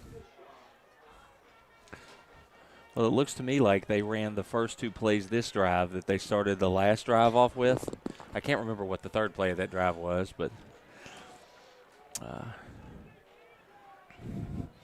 still a long distance to go at 3rd and 8, so if St. Albans can buckle down here, they could get the ball and start their possession around the 50. This time the pass from outside is way too high. Joe Heem throws the ball more to the out of bounds. So that brings up 4th down, and it's a punting situation here. So Deuce will go back and receive this punt. And this may be a good chance for St. Albans to end up with their best field position of the game. If they could get a good return here, that'd be really big. Yeah, that punt by Deuce McLean on that last one really flipped the field for him. And here comes the punt. Straight up. Nice hang time on the punt, as there's not going to be any return on this as the ball's going to get settled down. And that's where St. Albans will begin their possession at the 42-yard line. And so this is the first time, I think, in a while. Well, the end of the second half, we drove over into Lincoln County territory, but the first time in the second half. Well, I definitely think it's the first time we've started in Lincoln County's territory, which would be a big help. I'd be interested, as much single coverage as Lincoln County is playing on the outside, I'd be interested to see them take a shot here one time against all this single coverage they keep playing. And now we see McCord in the backfield. And McCord is one of those guys that do everything. This time he's going to take the handoff as he goes up over the 40, and he's running hard down to the 35. And they're going to mark it about the 33. And this is what he did against Hurricane. And we got a injury at the field there. So we'll take a timeout with him. We'll take his 30-second timeout. You're watching Red Dragon Football live on video production, and you're listening live on 96.9 WWSA. I know that you've heard the name Shuckers. Shuckers has been at 70 Old Main Street, St. Albans for more than a decade. Really, serving up such great food like Shucker Shrooms, jerk shrimp, juicy steaks, seafood, wings, stuffed shells, scallops, thin crust pizzas. There's something here for every taste bud in your house. Come hang out in the cozy bar area or bring your crew in and stretch out in the dining room for a memorable evening. Shuckers is more than seafood, it's your food. Open Tuesday through Saturday. We'll see you at Shuckers. Back live. We are at 3:13 here in the third quarter. Lincoln County with a 6-0 lead. Players still down for Lincoln County. I can't tell what body part they're working on. Maybe the lower half of his body. It's probably one of the big defensive linemen. I believe it's 58. And he's getting up. And I think he's going to need assistance to get off the field. That's the second injury tonight for Lincoln County. They've had to have assistance getting off. And, yeah, that number is number 58, Jeremiah Triplett. And we've seen him make some tackles here tonight. So he's made probably half a dozen tackles. And he's putting pressure on it now. And I think he's wanting to walk on it himself, so he pulls his arms away from the trainer as he walks off the field there. So maybe we can get him back on the field here for Lincoln County. Yeah, that would be a big loss, as well as that defensive line that's played up there. He's been a big part of it. If I'm St. Albans, I'm testing the middle of that defense right here.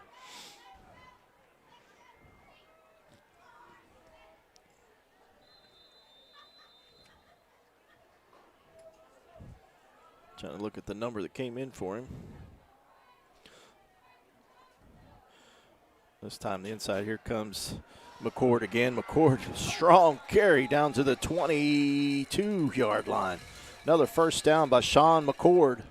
And that's really good recognition by the St. Albans offensive coordinator, offensive staff to see, Lincoln County loses a big piece right there inside the defensive line, and then to go right at them and test what they've got. Really good decision making. Yeah, it looks like number 44 replaced 58 there, and that was a sophomore replacing the senior there, Eli Bender. And they were just trying to run him off right there before that play, but didn't have time. This time McCord back in the backfield again. He takes a snap again as he follows his big lineman right up the middle. He had his hand on his back and chugged forward for a couple yards. Looks like they're going to make a switch here and put a bigger defensive lineman in for 44 here, try to get some size back out there again after St. Albans has strung together probably its 3 best runs in a row. Creed Payne, the junior, comes in to replace the defensive lineman that went off. That was the one that replaced the injured player. So we got 2nd down and 6, 4-yard gain on that first down. St. Albans marching for the tying touchdown. McCord once again as he gets hit, but he's 4 yards into his carry before he gets hit. Well, I think you're probably definitely going to get a steady stream of the running game here with Lincoln County missing a key piece and McCord running as well as he's running right now. Now it's 3rd and short. Great position to be Lincoln in. County's And now we got a timeout by, I think, Lincoln County. No. They seem to be scrambling a little on defense since the injury.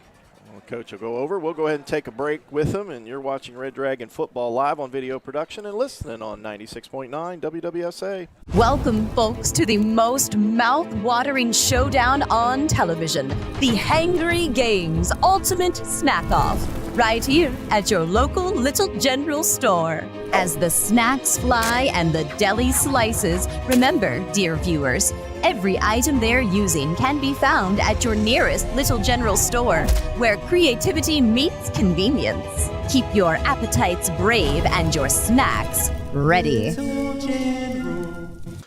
And the timeout is over. Lincoln County back on the field, and we got 3rd and short for the St. Albans Red Dragons as they march for that tying touchdown.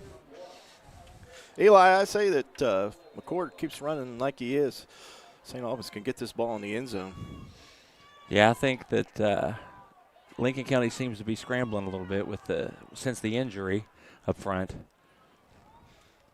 Coming this way is McLean, but McCord gets it, and McCord has a little bit of a daylight there, but it closes quickly. But I think he's probably up close to the 10-yard line, so that'll give him a first down. I'll tell you what, watching his running style, it reminds you a little of the old Le'Veon Bell running style where he would start out kind of walking and then just all of a sudden take off and shoot it through there. Looks like Coach Stott's trying to get the crowd wound up over here on the side. Definitely into it, so that's going to make it 1st and goal from the 10. Another carry by McCord, and this time they read that play and they tackle him as Banks comes up and knocks him down in the backfield. But he did lean forward. I think he got up over the 10, so I don't think he lost any yards on that. Banks shot in there and got his legs. Down here inside the 10, everything gets way tighter, so need a good play here on 2nd down to make sure you put yourself in a good situation. Yeah, they've seen McCord now. That'd be a good time to little play action here.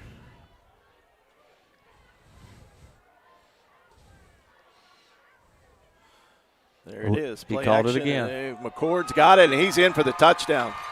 Mark, I'm telling you, you're a genie. Should be an offensive coordinator. That was number 11. I thought that was McCord that snuck out of the backfield. That's Deshaun Stotts with the catch and touchdown. And that ties the game. Let's see if Stotts goes for the extra point or goes for 2.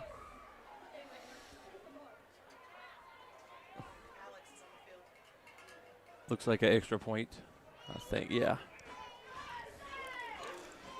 And number 16, Alex Midkiff, is going to kick the point after here.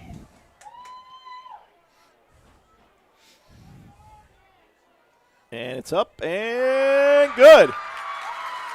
Alex Midkiff gives St. Albans their first lead of the night. St. Albans goes up 7-6. You're listening and watching Red Dragon football on video production. You're listening live on 96.9 WWSA. I know that you've heard the name Shuckers. Shuckers has been at 70 Old Main Street, St. Albans for more than a decade. Really, serving up such great food like Shucker shrooms, jerk shrimp, juicy steaks, seafood, wings, stuffed shells, scallops, thin crust pizzas. There's something here for every taste bud in your house. Come hang out in the cozy bar area or bring your crew in and stretch out in the dining room for a memorable evening. Shuckers is more than seafood, it's your food. Open Tuesday through Saturday. We'll see you at Shuckers. While we was away, there was a penalty on the play. It was a 5-yard penalty on St. Albans, so they had to re-kick, and then a bad snap, and the kicker got tackled. So we were celebrating a 7-6 lead and not paying attention for the flag there. Sorry about that. We lost that. But nevertheless, 6-6. And unsportsmanlike flag coming in now for St. Albans. I think this one's going to go against Alex Midkiff, the kicker there. I think So anyway, we threw everything off there and got excited and thinking we had the lead, but it's still tied. 21 seconds left here in the third quarter, so we still have another half to go. This time, big number 60, Gavin Duncan, offensive lineman, will be kicking this, and this penalty is big. This is a 15-yarder. And you put together what I think was a really good drive there, really well called plays by the St. Albans staff, and now you get yourself back playing the field position game again here. Hopefully you can get a good kick and it doesn't cost you too bad.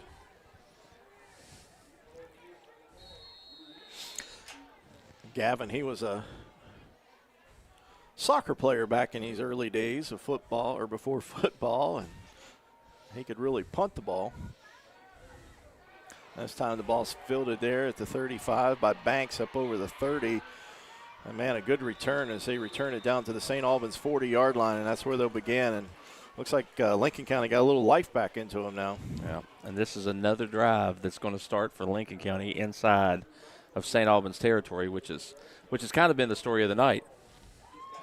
It's been quite a few. It's been a real testament there for the St. Albans defense to only give up 6 points so far. Absolutely. They've been standing strong this entire game. So we got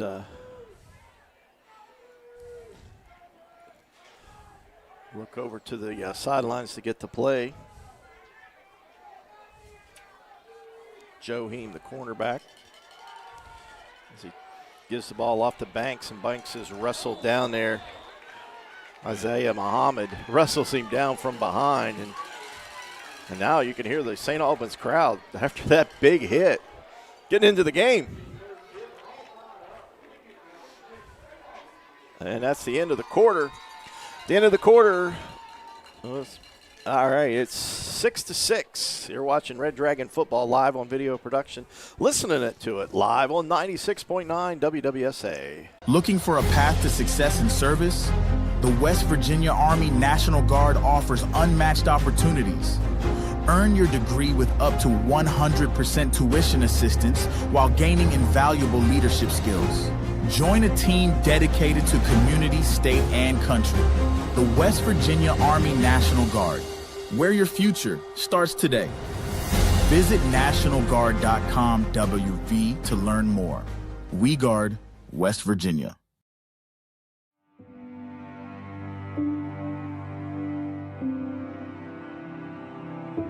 Where is home? Home is where we live, work, and play. It's in the small, quiet moments and the memories we capture. For 35 years, we've been here with you, building home together.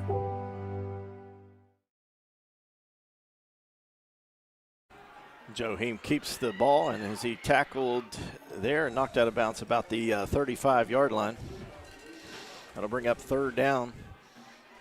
I'll tell you what's been really impressive about this St. Albans defense to me is the open field tackling. They've done a really good job of making plays when they're one-on-one in the open field. Coach has made an emphasis on that this year. He said when he took over the team wasn't very good tacklers. They worked all summer on tackling skill, and he said that's something that you can forget overnight. So they practice every day on tackling. You could definitely tell it looks like it's working, whatever he's doing. Miller in motion as he comes across. Fake the handoff to him. This Joe Heem keeps it. It's going to be, I thought it was going to be picked off. Oh, my goodness. Ashton Hamilton had the ball in his hands, and he could have probably went the distance on that. That definitely looked like that had the chance to be a house call right there for sure. So close. I think if you're Lincoln County, you probably. 3rd and 4. And now they've got another flag. Are they even throwing the flags, Mark? Do you see them throwing them on the field? I or is it just blind. I'm looking at the monitor and everything. I'm not seeing any of these flags. I think the flags are green, illegal, I guess. Illegal motion is what they called, but you don't know that until. Goodness, they go into their little huddles and talk forever. You would think those would be that difficult to come up with. I think they're. Are the flags still yellow? Yeah, I think it's green. This time the third down play is a little bit longer. This time giving it to Banks, and Banks is stuffed. Looks like 52 on the play there all day. 3-yard gain. Tyrell Ellis was the star last week on defense for, can't remember how many tackles the coach said he had in that interview, but he was a monster last week against South Charleston. I do believe he even had an interception. So that brings up 4th and 6. They're going to go for it here at this position on the field.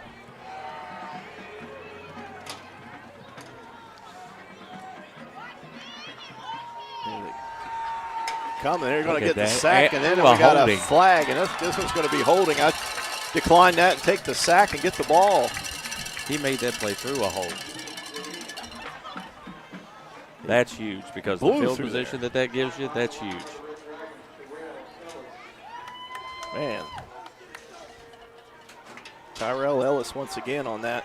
That ball's going to be declined. That ball's going to be placed right there. Let's see if St. Albans can keep this momentum. Did you see they called an illegal shift on that play too? They called an illegal shift and then and declined it and then the hold. Did you see the flag for that, Mark? Yes. I think we're going to have to start playing Can You Find the Flag? Well, I saw the flag come out, but he was at the quarterback when he threw the flag. Well, I saw the flag for the hold, but I never saw a flag get thrown for illegal shift. Did you? Nah, I didn't see that one. I'm telling you. I didn't know there was two Somebody's flags. got a green flag out there. He's got that thing wrapped in a ball. Little tiny rubber ball. That's who we need to interview after this game is the referees to see what kind of magic work they're doing with those flags. All right, let's see what we got here. We got 4 wide receivers. And here comes McCord once again as he breaks over the line of scrimmage. And there's that plant foot and changing direction there. Definitely looks like they found something with him in the backfield here. Looks like another defensive lineman getting up slow for Lincoln County, though.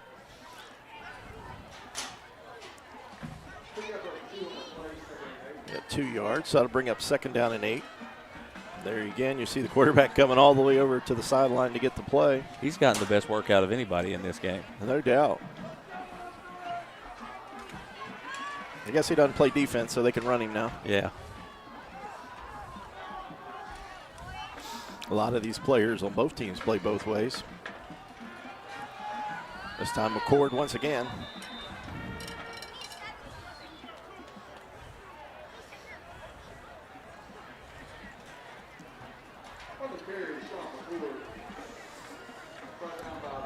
Puts you in a pretty manageable 3rd down here.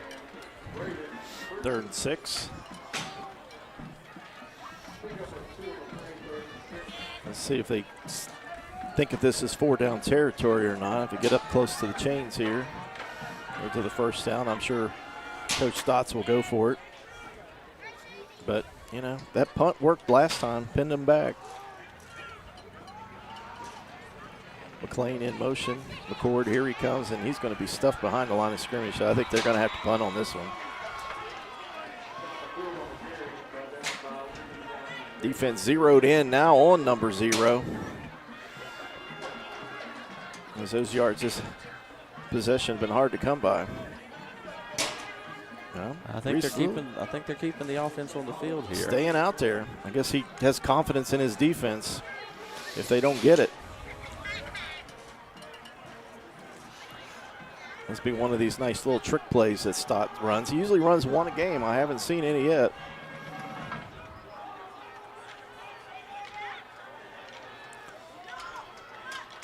Lilly just a straight back pass. He finds That's a good McLean. route. McLean with the first down up over the 40. Nice pass. That was the best pass of the night this time by Lilly. He threw a dart to Deuce McLean. He's after being a little shaky there to start the first half. He's definitely settled in. Oh, and a key player now for Lincoln County, number 8, Andrew Banks, down on the ground. It might be just a cramp. So we'll stay right here and see if they come out and work this thing out on him there. Yeah, he's indicating he's just got a cramp. Well, Deuce had been super animated towards the sidelines because he had seen something after the last 2 plays, and maybe, hey, let me sit down and run the hitch here was what he had seen. It definitely worked. I mean, like I said, we saw that a few times tonight that he's wiggled himself open and he's got some big gains out of it. So player down, like I said, it's number 8, looks like Andrew Banks. He's been a key defensively and offensively tonight for Lincoln County, as they've lost one key starter tonight, their H-back. And I haven't noticed if their defensive linemen have come back yet or not, but looks like he's able to walk off under his own power, which is good news for them. The defensive injuries are definitely stacking up for Lincoln County. Yeah, so number 8 will go off for one play, and I'm sure he'll be back.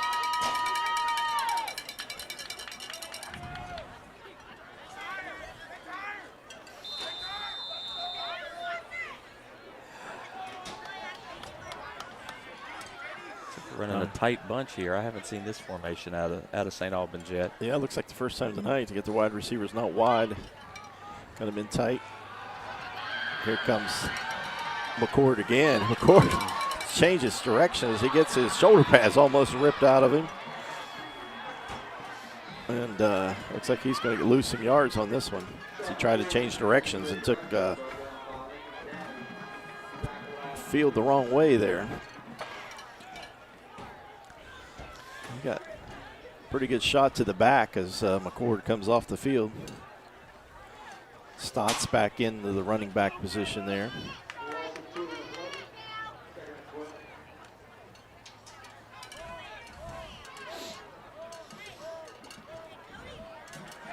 Looks like, look how much room we've got to the slot over here on the wide side. See what they do. Lease looking. Oh, makes a good pass, but not much yards on that. That was number 4, Gravely. Gravely was a pretty productive player in the first couple games of the season.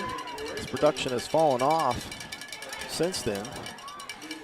Well, it's interesting that you mentioned the drag routes earlier. You would think as much, single man-to-man as Lincoln County's playing, you would bring one out here.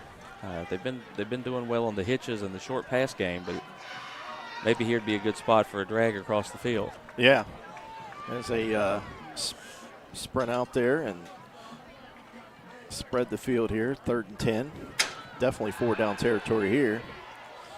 This time, there we go. Nice pass downfield, and that's going to be right at the line to gain. I think that's going to be a first down. Number 1, Malcolm Maxwell makes the catch.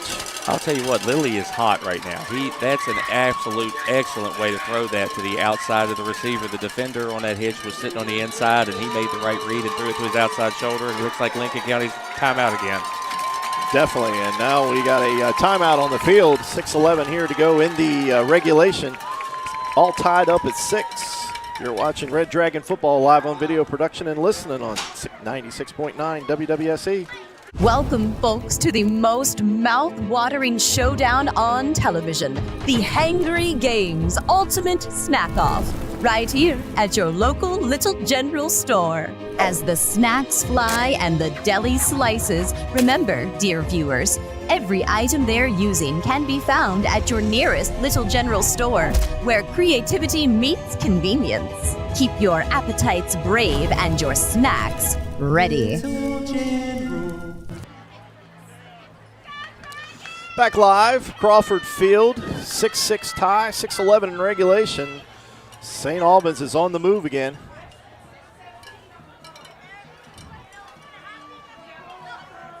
I think they want the clock reset here to 6:17. There you go, 45 minutes. We'll keep playing. Players probably won't like that. They look a little exhausted out there.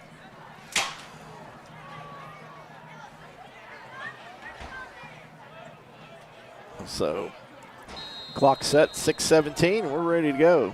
Lilly in the shotgun.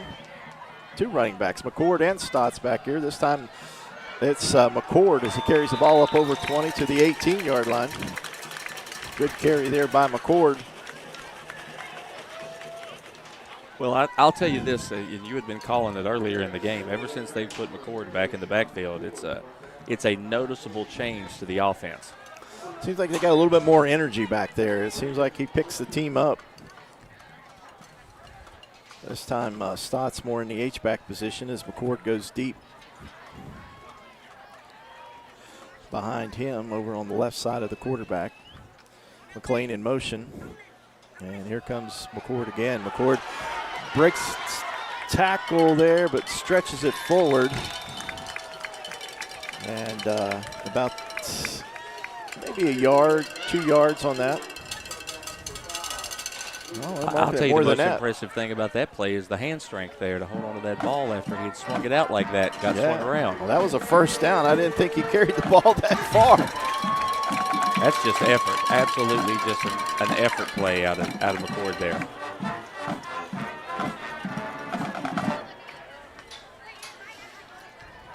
The kid loves football, he says. So this time McCord is lined up in the H-back, and Stotts is back at the tailback position. And here comes Stotts with the football. As he breaks up over the 10, and he's going in for the touchdown. Look for flags, Eli. I don't know. I'm looking. I don't see anything. Every but those time little I call green balls are hard to find. This time McCord with the lead block there right at the line of scrimmage, and Stotts carried the ball in untouched.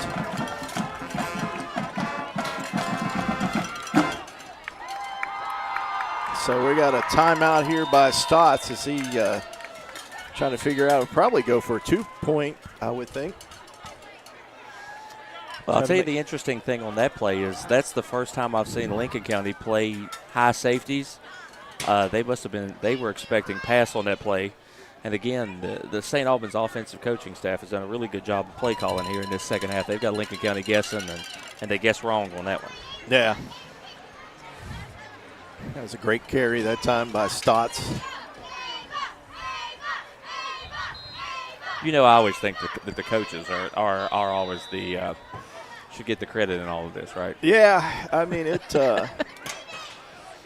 got a lot of coaches, a lot of ideas. To be the head coach, it'd probably drive you nuts. Coach, we can do this. Coach, we can do that.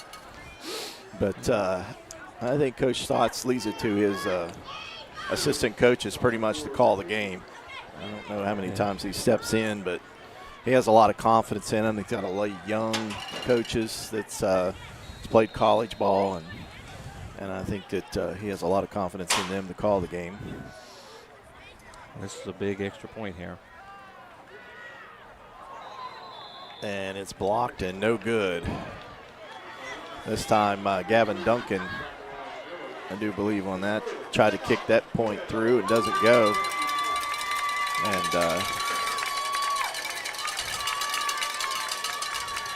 it's a team with 3 or 4 kickers. So Now, here would be the thing I would be worried about is Lincoln County does have a good return game. The one time they kicked deep here, they did have a really good return on this. So, be interesting to see if they decide to kick deep here, or if they to get the field position, or if they decide to go short and play defense. Their return man in the past has been number 8. He had those leg cramps. I think he's he is back in the there game, but sometimes when you get those leg cramps, it lingers. Yeah, that's for sure. So Gavin Duncan didn't kick the extra point. He kicked the back of the holder's leg there. So we'll kick this one off.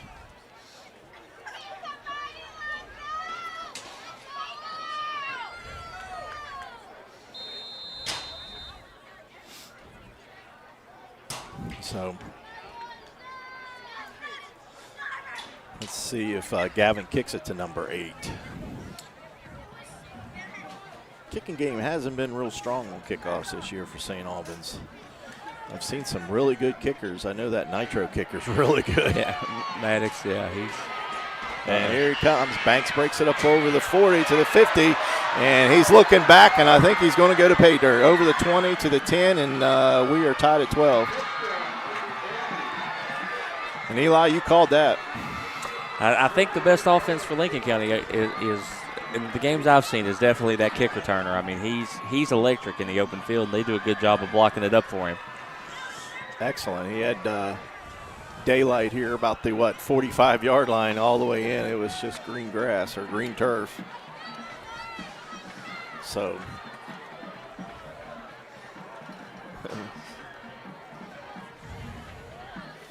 anyway, let's see what they do here. They line up for 2 or go for the extra point. They convert on either one. They'll have the lead. It's 12-12. Looks like they're going for 2 here. It's time for the St. Albans defense to get stout here. Jaheim, the quarterback. He's going to roll, and he's going to keep, and he's going to get plowed, and I don't think he's getting in. Play. That's a oh my goodness! I didn't see that number there hitting, again. but it was a truck. I think that's McCord again there, isn't it? I saw the end of it there. Trying to see who leveled him, but he got leveled, and he's still down on the field. I don't know. He's shaking up. That was a hit. Yeah, I think.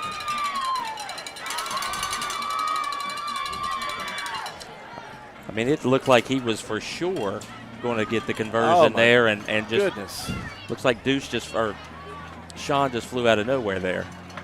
Yeah, Sean McCord there just leveled that guy and kept him out of the end zone. Well, it looks like he's going to be down here for a second, so we'll go ahead and take a 30-second break. You're watching Red Dragon Football live on video production and listening on 96.9 WWSA. I know that you've heard the name Shuckers. Shuckers has been at 70 Old Main Street, St. Albans for more than a decade. Really, serving up such great food like Shucker shrooms, jerk shrimp, juicy steaks, seafood, wings, stuffed shells, scallops, thin crust pizzas. There's something here for every taste bud in your house. Come hang out in the cozy bar area or bring your crew in and stretch out in the dining room for a memorable evening. Shuckers is more than seafood, it's your food. Open Tuesday through Saturday. We'll see you at Shuckers. Back live at Crawford Field. Eli, that was a hit. I mean, I don't know how else to describe it for a high school player to get hit like that. Yeah. I mean, I hope he's all right. I don't want to see any injuries, but, man, McCord just laid the lumber there. It's very rare that you see a shot like that that's that clean that just completely wipes it. I think the number 5 thought he was going in the end zone untouched as well, and then just McCord comes out of nowhere with that hit.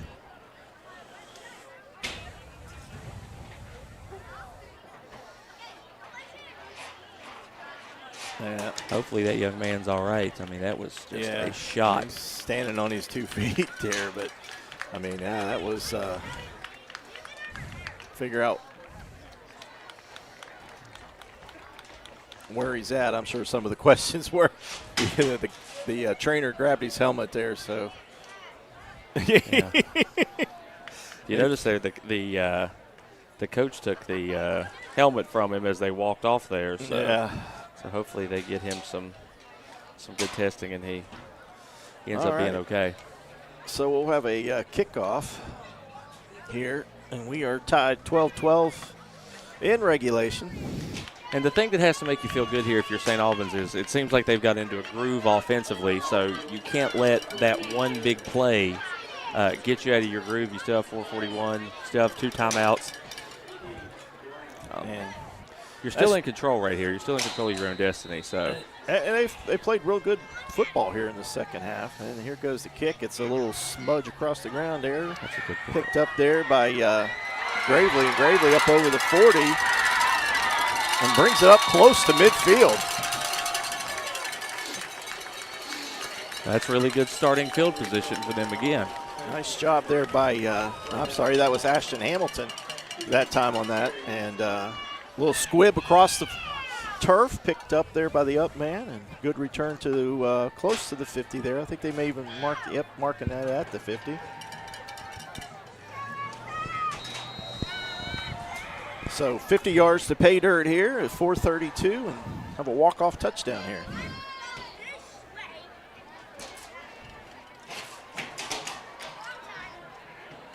This time McCord in the backfield. Once again, and number 4, Gravely leaves early. It must be doing something he his doesn't push-ups already. practice. He's doing the push-ups. Not seen that. It's a 5-yard penalty, 1st and 15.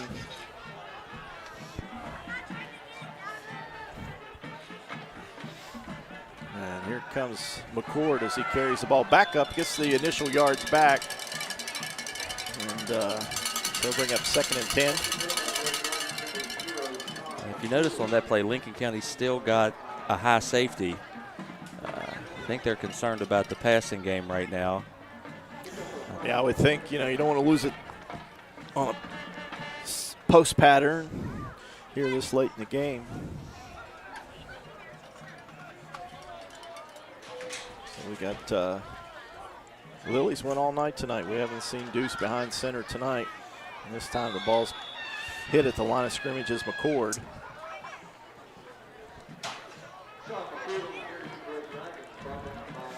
So that brings up 3rd down and long here, almost 10 yards.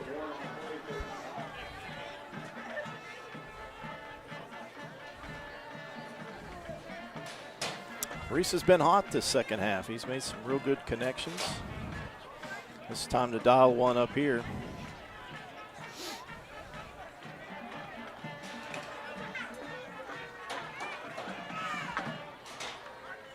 Comes Reese as he's back. He's going to throw. Good catch. And there we go. It's going to be a little short, but I'm sure it's 4 down territory. That was Gravely there.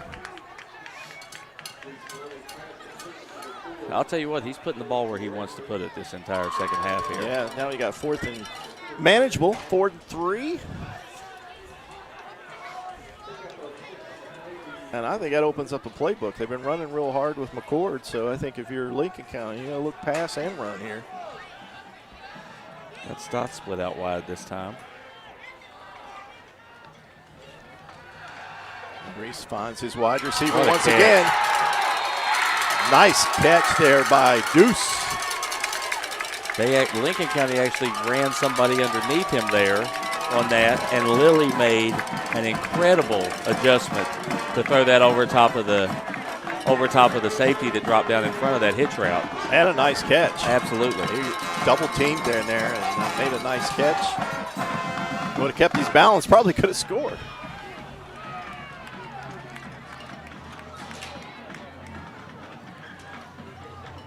McCord in the backfield, 4 wide receivers.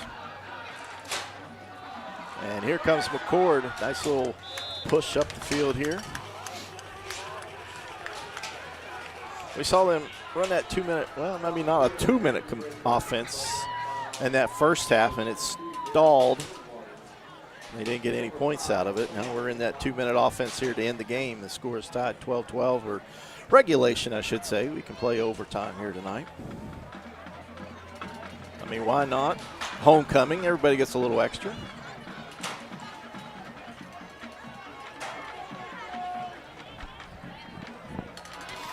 McCord in the backfield. Only one wide receiver way out. Two wide receivers bunched in, looks like for blocking purposes. This time McCord changes direction, and here he comes up over the 25 to the 20 and knocked out of bounds at the 15, 14-yard line. What a nice cutback by Sean McCord. I mean, he's been absolutely the difference. That, along with Lilly getting as hot as he's gotten here in this second half, has just been a complete shift from the first half offense. And we got a timeout taken by Lincoln County. You're watching Red Dragon football. We'll take this 30-second break. And you're watching it live on video production and listening to it live on 96.9 WWSA.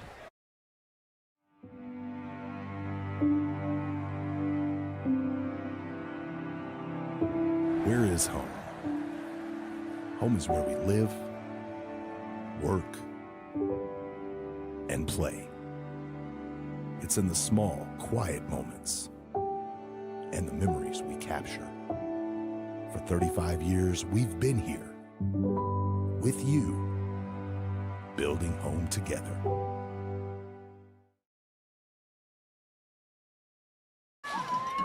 Back live, Crawford Field, minute 18, scores tied. Drama in the air here as St. Albans marches for that game-winning touchdown here.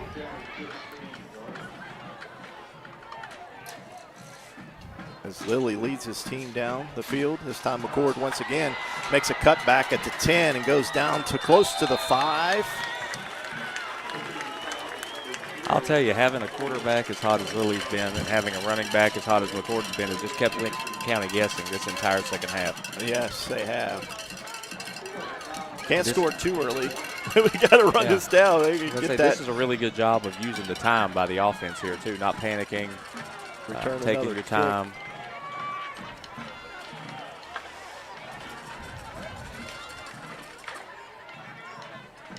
Comes the league, gives it to McCord. McCord cuts back into the end zone. Touchdown!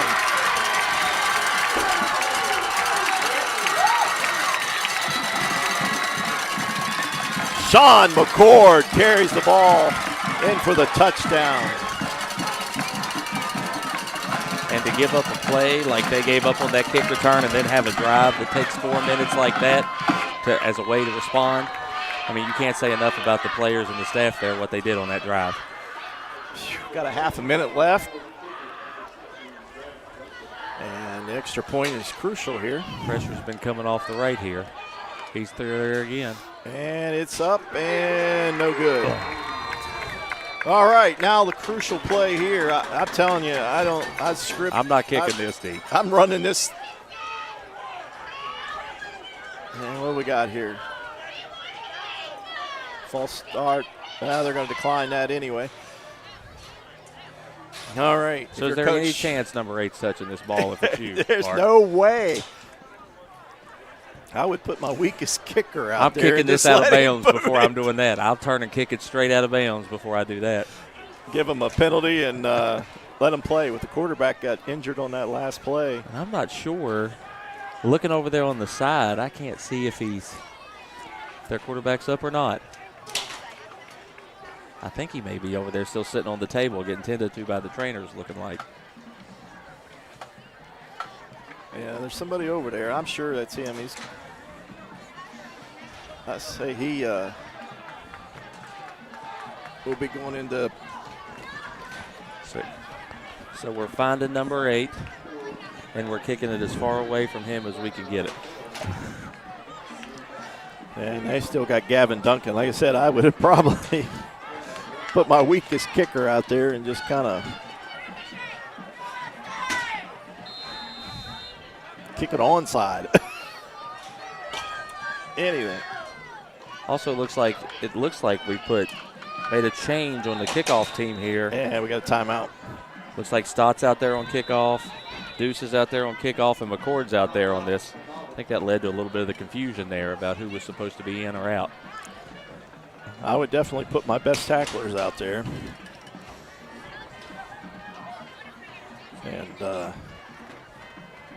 like you said, with 37 seconds, I would give him the field position. not to let number 8 touch the football.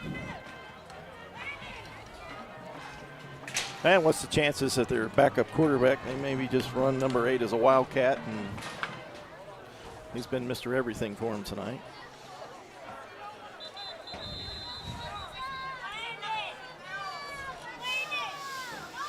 All right, got a crucial kick here.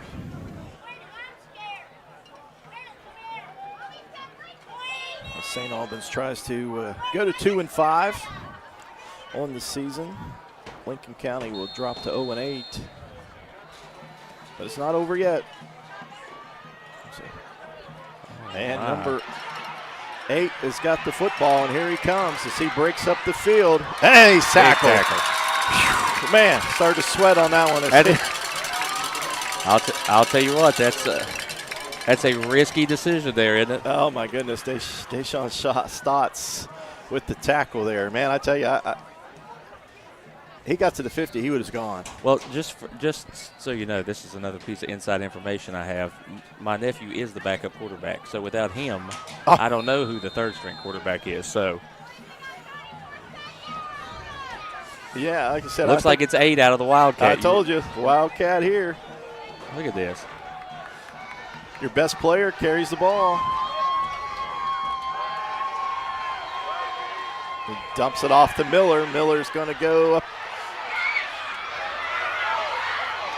He goes down. Man, I think everybody on the team had a shot at him there. With as good a job quickly up to the line of scrimmage. Do you mind giving me the lottery numbers, Mark? Yeah, I should go play. 13 seconds. And he's just going to take off. No, spike.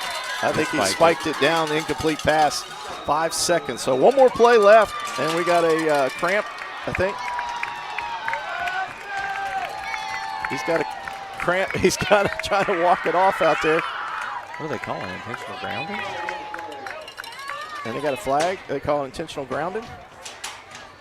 I would have thought he was outside of the tackle box there. That is what they're calling. Coach Stott's calling that one from the sidelines.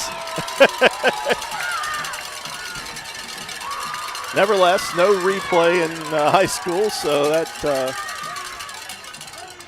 is in our favor. So a long ways to go with 5 seconds left. Lost. Play is going to be put down where the pass was thrown. They run another. So third down here. Banks with it. They've got too many people on the field right now. I think they're just going to run pitch plays here, and this is it. And then we got a flag. Unless it's a defensive penalty, this game is over. 12 men on the field. They ran a defensive lineman out there late. Let's see what the flag is. If it's a defensive penalty, we'll play one more play. But it's going to be against the offense, and this game is over. St. Albans Red Dragons come back in the second half, score 3 touchdowns, and defeat the Lincoln County Panthers by a score of 18-12 here on homecoming night. And we'll let you take in a little bit of the celebration here before we go to break.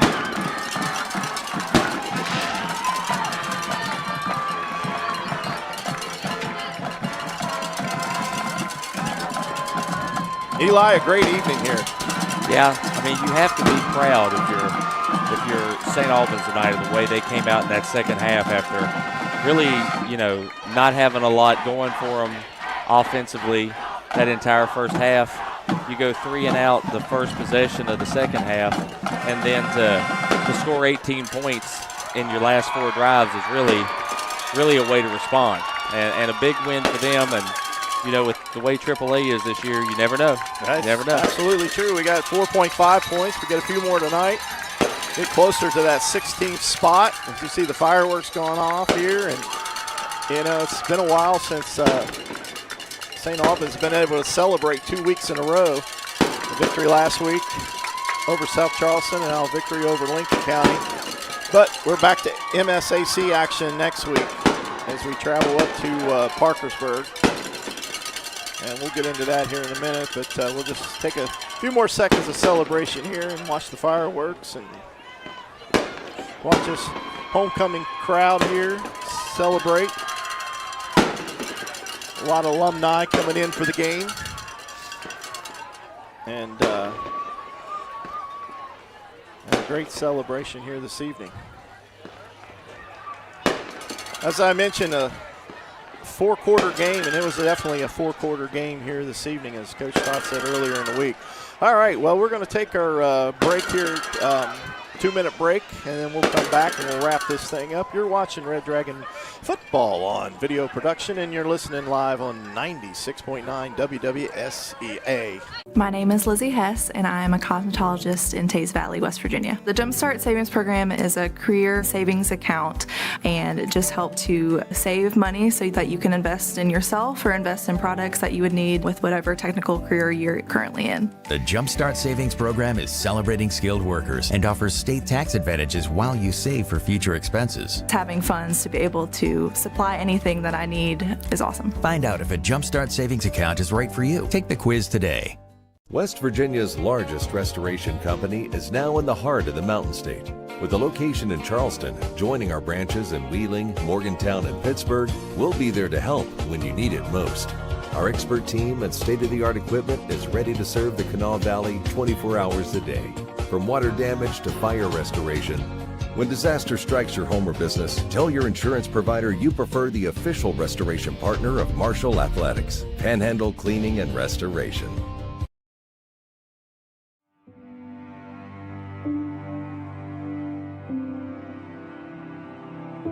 Where is home?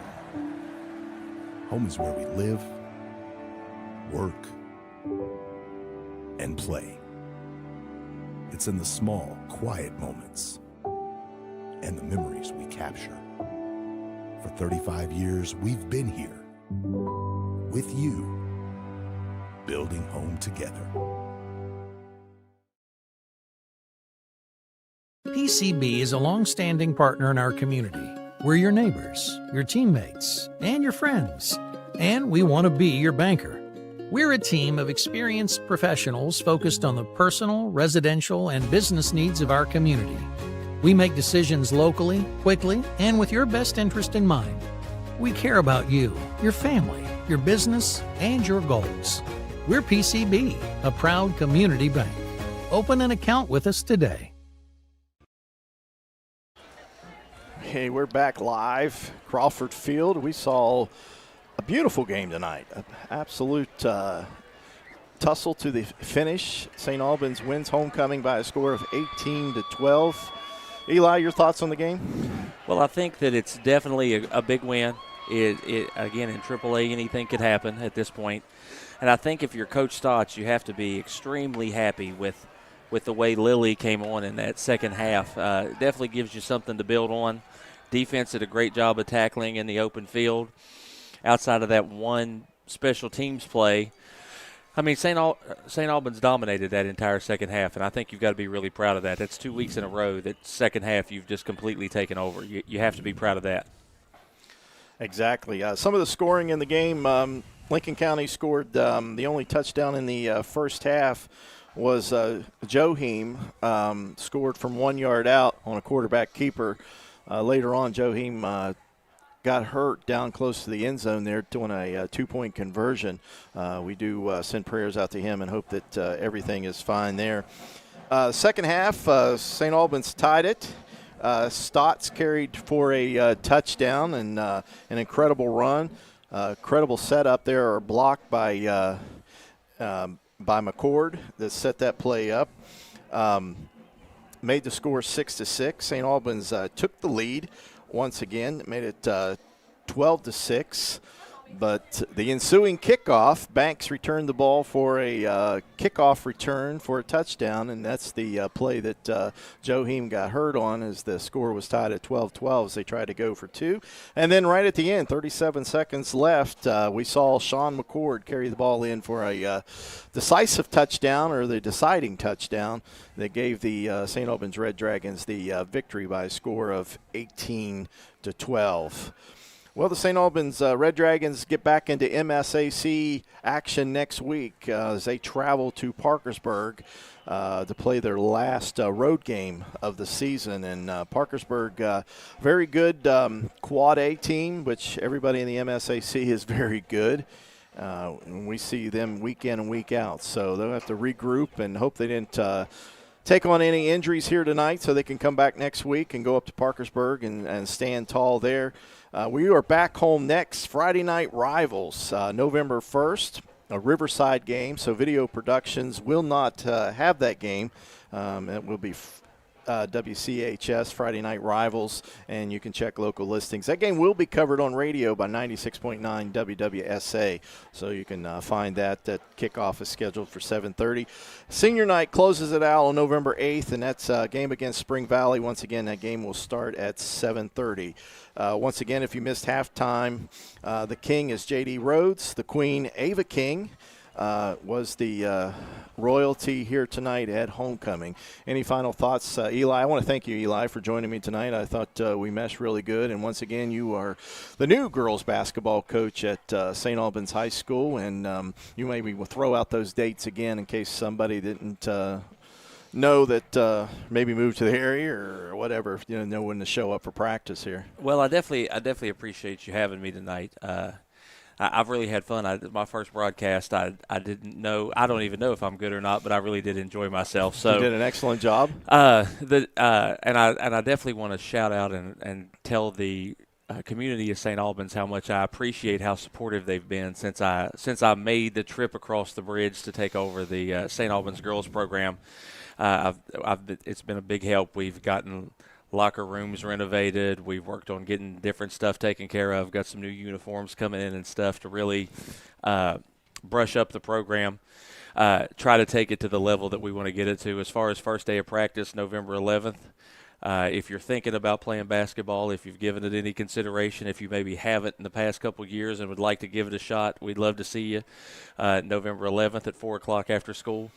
And then first scrimmage, Battle of the Bridge scrimmage. That's going to be my first action is going against the AAA state champions over here at Nitro on November 22nd in a scrimmage, and then first game December 6th. So get out and support the girls basketball program. Last year we had a lot of support. We had some excellent ladies. You saw the girl that came back to crown the queen tonight there, Laney. Very good basketball player. I'm sure you've seen her play, absolutely.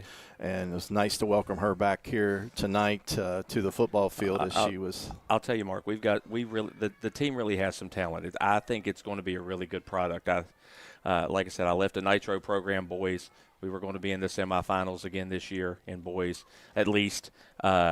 I think that I would not have taken this job if I didn't think that the talent was here and that the community was here, and from the youth league to the middle school, everything is set up here to be successful, and I'm really proud and really happy to be a part of it. And I know you come and do our games, and I think you do a great job. So it's really been an honor to be over here and work with you one night just to see how your process goes.